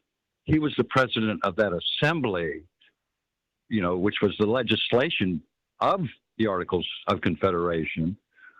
But that wasn't the United States of America. And I went, oh, okay. Thank you, gentlemen. And hung up. But that points out at that time that those people that rose up, the fighters that did go without shoes and had bloody feet and were fighting for freedom from the king of England, that they knew what was up. And what happened with this Articles of Confederation in the next 13 years was they were all bamboozled. They were just bamboozled by a lot of different factors from all over the world. Because when King George gave that command that he wanted this country back, whenever a king gave a command, it was eternal. So that's right. They were forever trying to get this place back. But they got it back in 13 years. So just for all good Americans, I want you to know that you have good roots, but they only lasted 13 years, and then we lost it. Well, let me just... Exactly. I agree with that. Let me throw this in here, man. Thank you, sir. Thank you, sir. He agrees with me. I love agreement. He does. Yeah, ask a question about RBN when you get a chance, too. Okay, but let me... I used to be on RBN. I hosted John Stabmiller's show. Let me... on Thursdays for a while, and also of his guests. Hosted Phil Paz Derek's show. Let me pour gas. Yeah, I heard you a few times. Yeah. Let me pour gasoline. Let me pour gasoline on Brent's fire here. Okay, now... All right. I'll let you do that. All right, listen. Okay, so George Washington, what's his big claim to fame? He was a Mason. No. Yeah. Couldn't tell a lie. He refused the crown. He refused the crown. He knew better. Okay. That wasn't in the plan. No. Yeah. No, that is actually a ritual. And part of the ritual is you're offered the crown. If you take it, your head comes off. Uh-oh. Yeah. Okay, so so he... I wonder why hang on a second. Hang on, Brett. Hang on. Okay, go ahead. I'm sorry. I'm in a weird mood. Go ahead. It's all right. So he refused the crown. Okay. England still owns the United States of America. 1776 and all that. No. We're still paying taxes back to the Queen. She's still making her money. And he was the richest man in the world for a really long time. He refused the crown, but it was a Masonic ritual to get him to a level. And, there's a reason why the Mason's apron is white. It's because a master Mason can do the work without getting his apron dirty. The apotheosis of George Washington in the top of the Capitol building, and that's the thing. He's made a god there. Not only that, but those teeth weren't made out of wood; those are actually real teeth. So there's that. Yeah. But when I graduated from UT in Austin, University of Texas in Austin, in economics, I had done some international business. Was one of my international economics. Was one of the courses I took, and I was doing studies about investments into the United States. And economists, you know what economists say about the long run, right? And in the long run, you know what happens in the long run? No, anybody? Hello. Well, debt cycles. Booms and busts. Death. Exactly. Death. Booms and busts. Death. Death. Yeah. In the long run, we're all dead. Okay. Yeah. And economists, if you string them end to end, they'll never reach a conclusion. But I've got a name for that. Yeah. I did a lot of research in the investments into the United States, and at the time, I was thinking it would probably be the Arabic nations or different nations that would have the most investment in the United States. And I was really surprised to find out that England actually had the largest amount of investments in the United States, and that was in 1776. So, when you think of Lloyd and Carr, the insurance business and everything else, Epic, the foundational parts, yeah. What? Epic, ask your RBN question. Since you guys are both on RBN, or dealt with RBN, I wanted to ask, do you know who John Avanzini is? Who? John Evans? John Avanzini. Avanzini. He hosted a show there for a long time. Like when it first got off the ground, he was like the main guy on there all the time. No, I don't. I don't recognize it. Okay. How about you, Obi? No. Don't know the name. Okay, yeah, I would call into John's show, and I submitted something after his death. God bless him. It was like 3 weeks before he died. I called in, and I did something. I said something to him about hey, Schwarzenegger. I said about Schwarzenegger. I said, I have something that I'd like to do a shout out to Schwarzenegger, and I started screaming into the telephone about Schwarzenegger's activity, and that he kept saying experts, but he never quoted an expert in the entire time. And then at the end of it, I yelled, Schwarzenegger, you can take your freedoms and stick them, He said, screw your freedoms.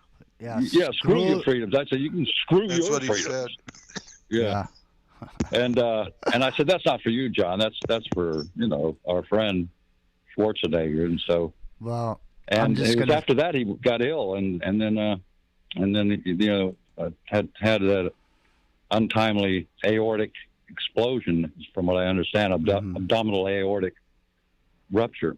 Well, anyway, this is today. Just thought I'd call in because I didn't hear anybody else calling in. Well, so good. I'm glad you did. I'm glad you did. Now, today I found out Clifford Mahooty passed away. Native American dude. He's been on Ancient Aliens. I met him at Contact in the Desert. I had a long conversation with him. I was going to have him on the show because he was a Native American brother that felt like that people didn't need drugs to get to this spiritual awakening that they're looking for. And he was a great guy, man. We lost him. We lost Stead Miller. I heard we lost Billy Hayes. He was one of the guys that helped build the HARP antenna. He knew the guy that trained me in wireless. He knew me. I've been on shows with him before a couple of times. Been on many private conversations with him. He was a really good guy. He's gone. And of course, Kev Baker died 2 weeks ago yesterday. He's going to be buried today at 5 a.m. Pacific time. We've raised $9,799 for his wife and daughter. Good job. And yeah, that was tremendous. That was really great. Yeah, so really That's great. The widows and orphans. I applaud you for that very much. And applaud you for that very much, Jimmy. And then you were on Ground Zero tonight. Yeah. Very good. Yeah, so thanks to everybody who put in on that and helped the family because they really needed it. Brent, you're welcome to hang in. I'm going to play a bit of music here. 626-999-4761. Give us a call. No, I'm out of here. All right, see you later. I'm out of here. See you later. Later. Bye. 626. Hello, Brent. 999. All right, bye, Epic. Thanks.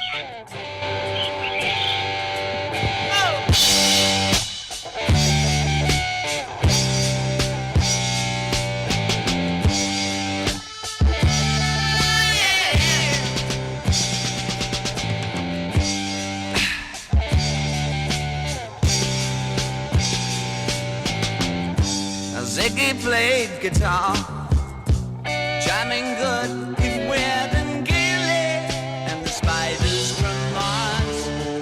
We played it left hand, but made it too far.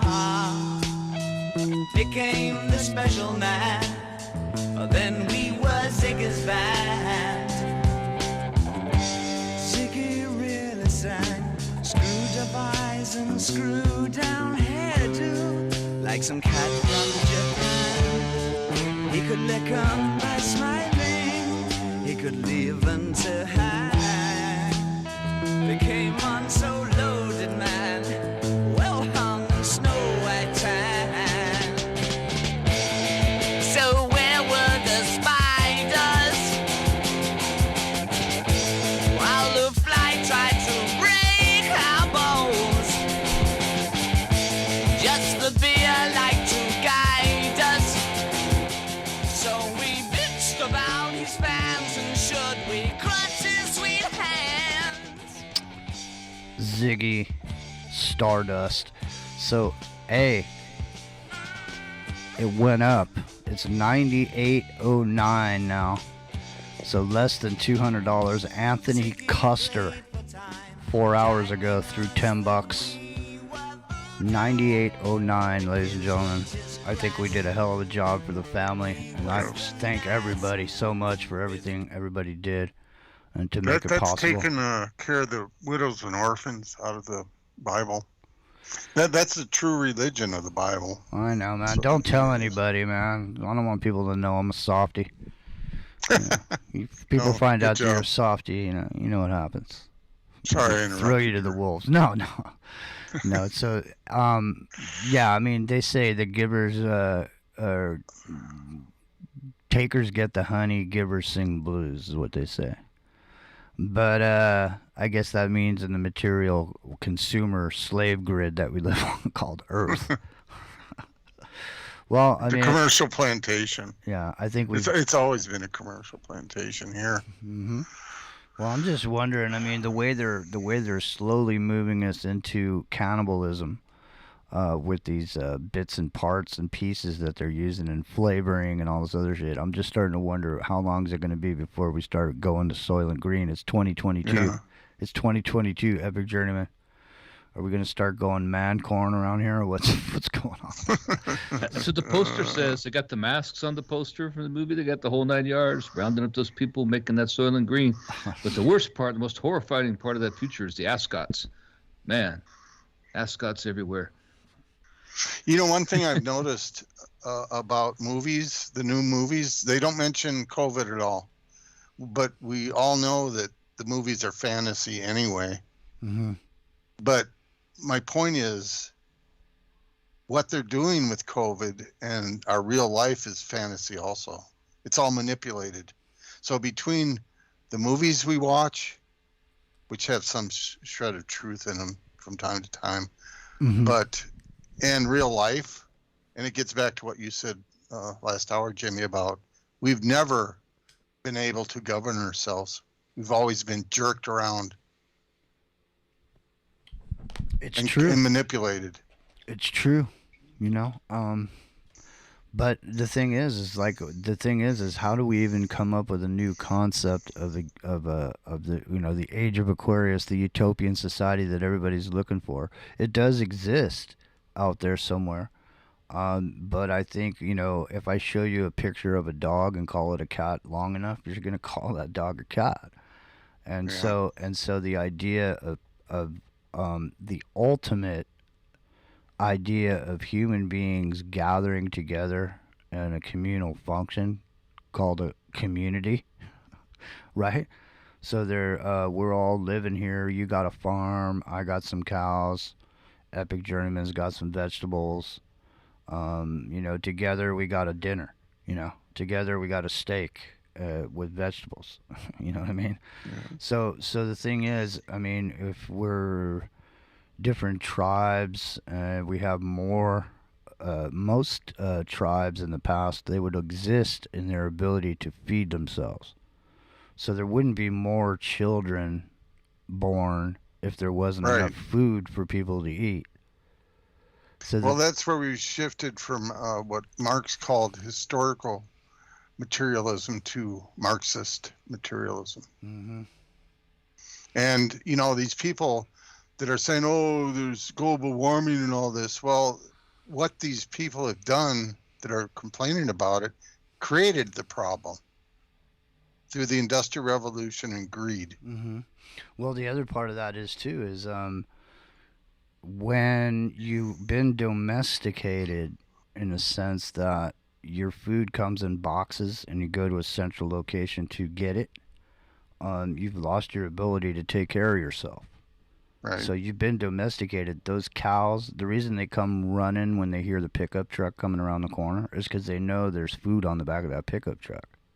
Right.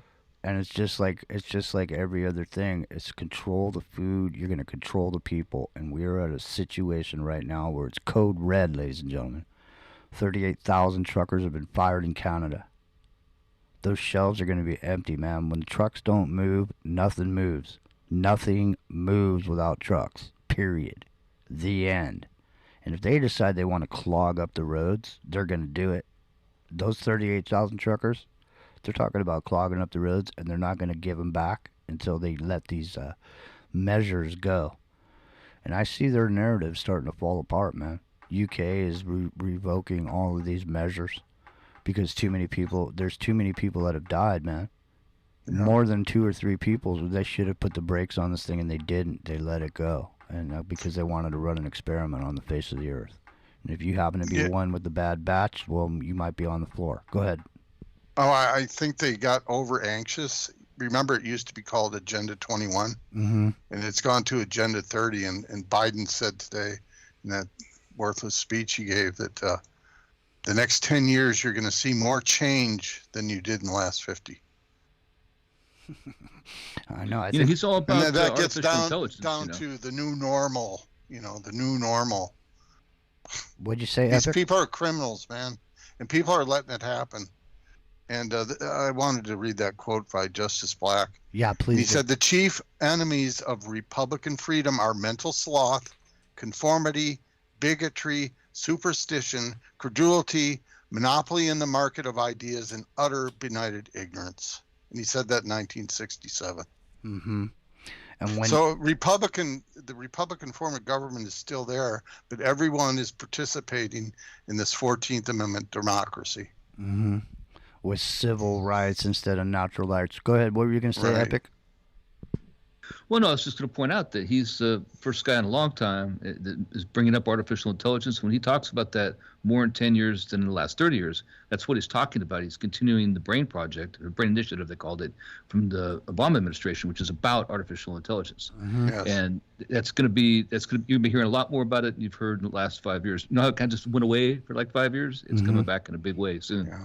Mm-hmm. And like I said, as long as men are pawns of evil, technology is evil.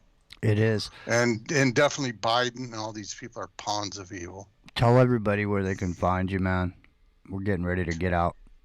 Yeah, the new project we have going, and it's a educational program, is The Ring, and that can be found if you put in Packing Law, The Ring into Google, you'll find it. It's the first hit until they maybe change it, because I'm always being censored by these people. But The Ring is the new project, and it's at packandlaw.us. And we have 9 websites. There's a couple that need updating yet or completion, but we're getting up. We've gotten over 5,000 people in the last 30 days that visited the website. So fantastic. We're doing okay, but really, I want to see PAC in this next year be as big as Google as far as employees and people doing work. We need that kind of involvement to win this. I know. People are scattered right now, you know. I just use that as an example because it seems that they've taken over, you know. It is, and if people just put in a few hours of their time into helping out over there with you, just spreading the website. We've died, you know, kind of flatlined until I just recently did some updates and things. But you know, donations. It seems like anytime liberals, except for what you just did with the donation drive you just did. It seems like conservatives are worthless when it comes to donating compared to, you know, GoFundMes and things for the liberals. They always get money. Well, if you want to donate to the Kev Baker Memorial started by Mike Sherwin over on GoFundMe, you can if you want to raise that number. He's going to be going out. His service for the crematorium is going to be in 4 hours on Pacific time. So I think there's a link over on his Facebook if you're a Facebook friend. I don't have the link here. Otherwise, I'd help you out with it, but I don't have it. So I want to thank you for being here. Thank you so much, LB, and we'll have you back soon, eh? Yeah, thank you. And hopefully you get some action over there on the website and on the book now that we talked about it over here, and let people know more about it, get you more out there in the public eye so they can get hear what you have to say, get your message and your presentation out, because like I said, I think your work you know, goes back just as far as Jordan Maxwell's, is just as important, and I think you've gotten the shaft just like Jordan Maxwell. So anything I can do to help you, man, let me know.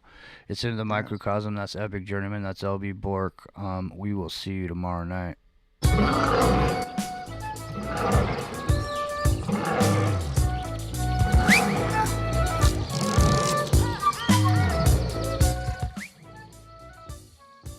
Don't give up. You're not alone.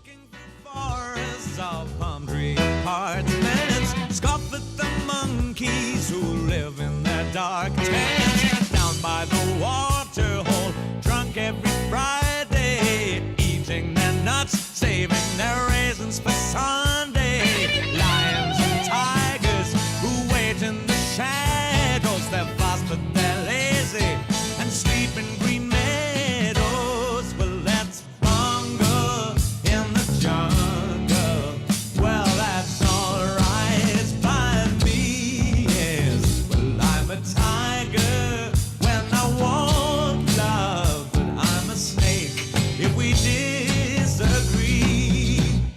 Just say a word and the boys will be right there with claws at your back to send a chill through the night.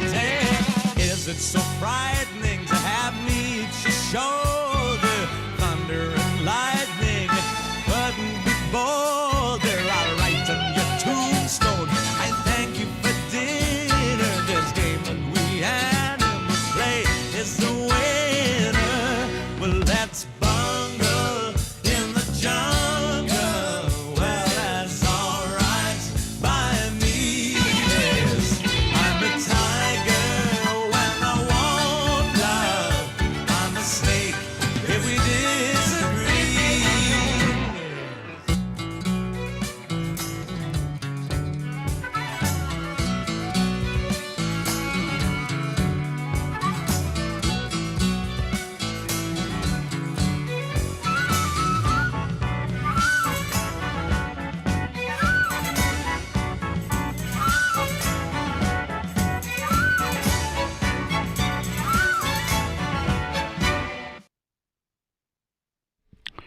All right, man. We're clear from the network, and we're still live over here on YouTube. What's up, YouTube? Hey, I see what you guys are talking about. Yeah, man. I was gonna play that clip from Clyde's show earlier tonight. Let me see. I think this is it. Hang on.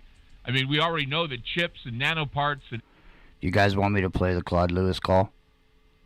You guys want to hear it? It's like 10 minutes long, I think. If not, I'll just do it tomorrow night when we come on. Yeah, I gotta head out. Yeah. But yeah, enjoyed the show. It's good. I mean, I've read the stuff. I might have even read your book maybe back in the '90s, man.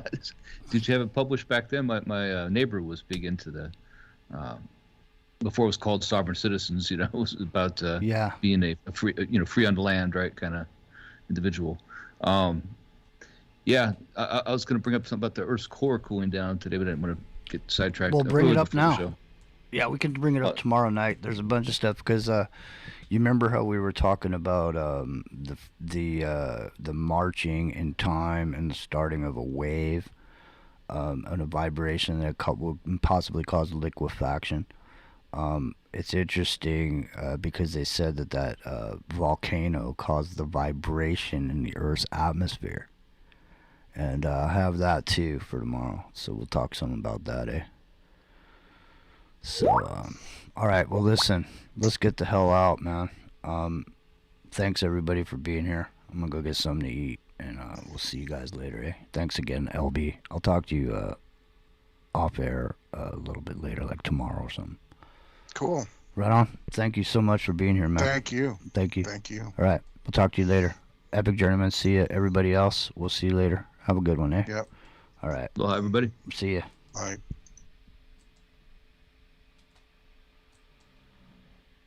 My dog's snoring. Can you hear him? One of these days I'm gonna pay it back one of these days. And yeah, they told me I could be somebody if I didn't let too much get my way. And I tried so hard just to be myself, but I keep on fading away. Until the lights went out, I didn't know what to do. If I could fool myself in a minute, I'd fool you. One of these days I'm gonna pay it back one of these days. One of these days I'm gonna pay it back one of these days. I wouldn't say that I was raised on romance. Let's not get stuck in the past. The mothership has landed. Pirate Radio. Welcome to the jungle. Ladies and gentlemen, live